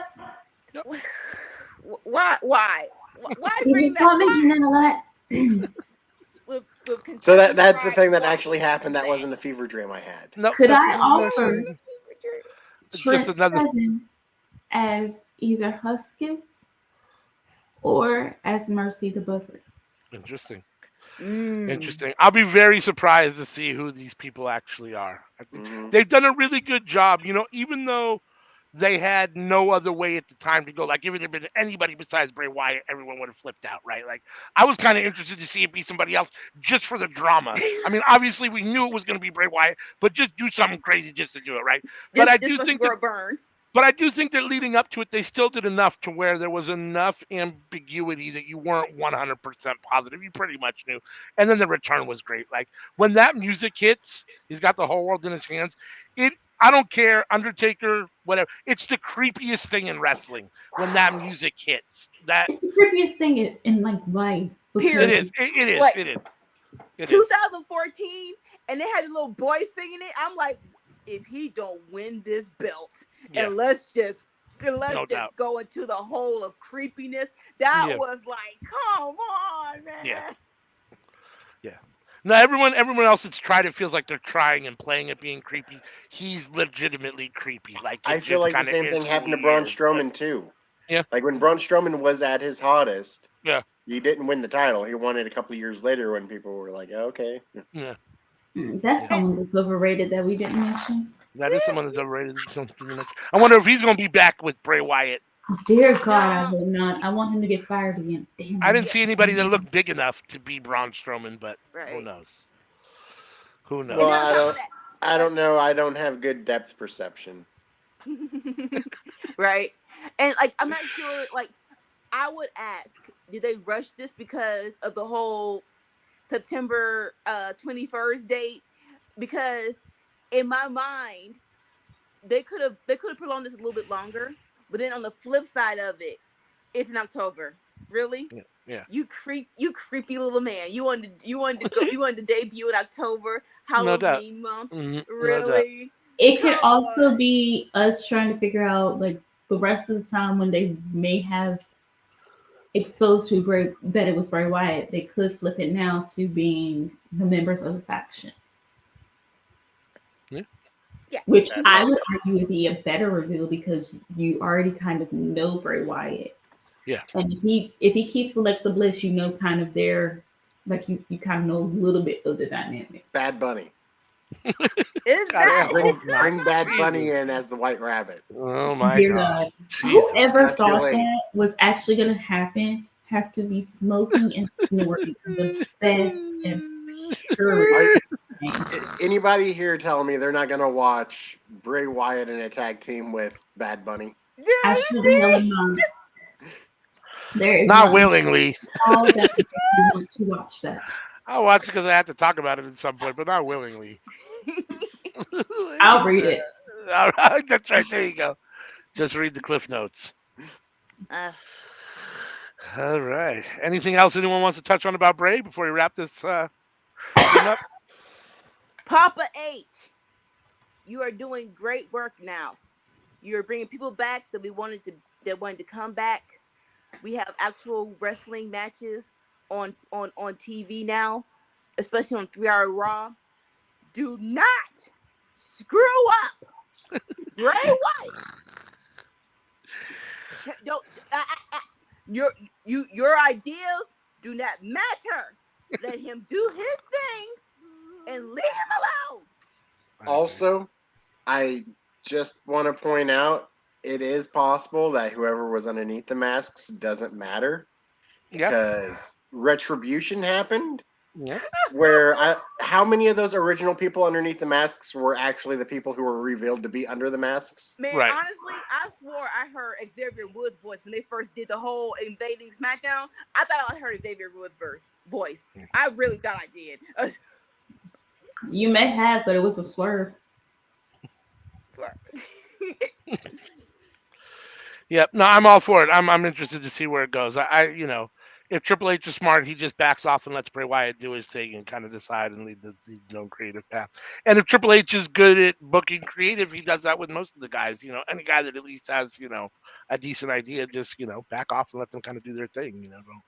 Micromanaging is where you get in trouble, especially because, it's Triple H is okay, but he's not the end all, right? Like he's, Thankfully, yeah. So, yep.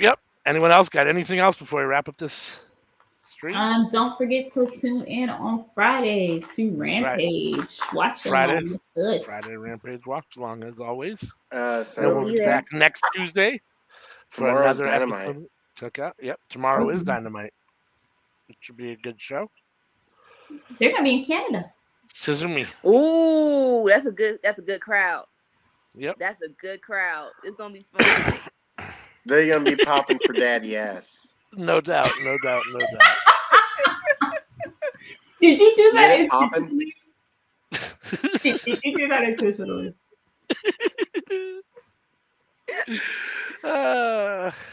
All right. Well, we'll see everybody back on Friday. Thanks for joining us. And as always, thanks for joining us. As always, thanks for joining us. Bye. Later. See y'all Friday.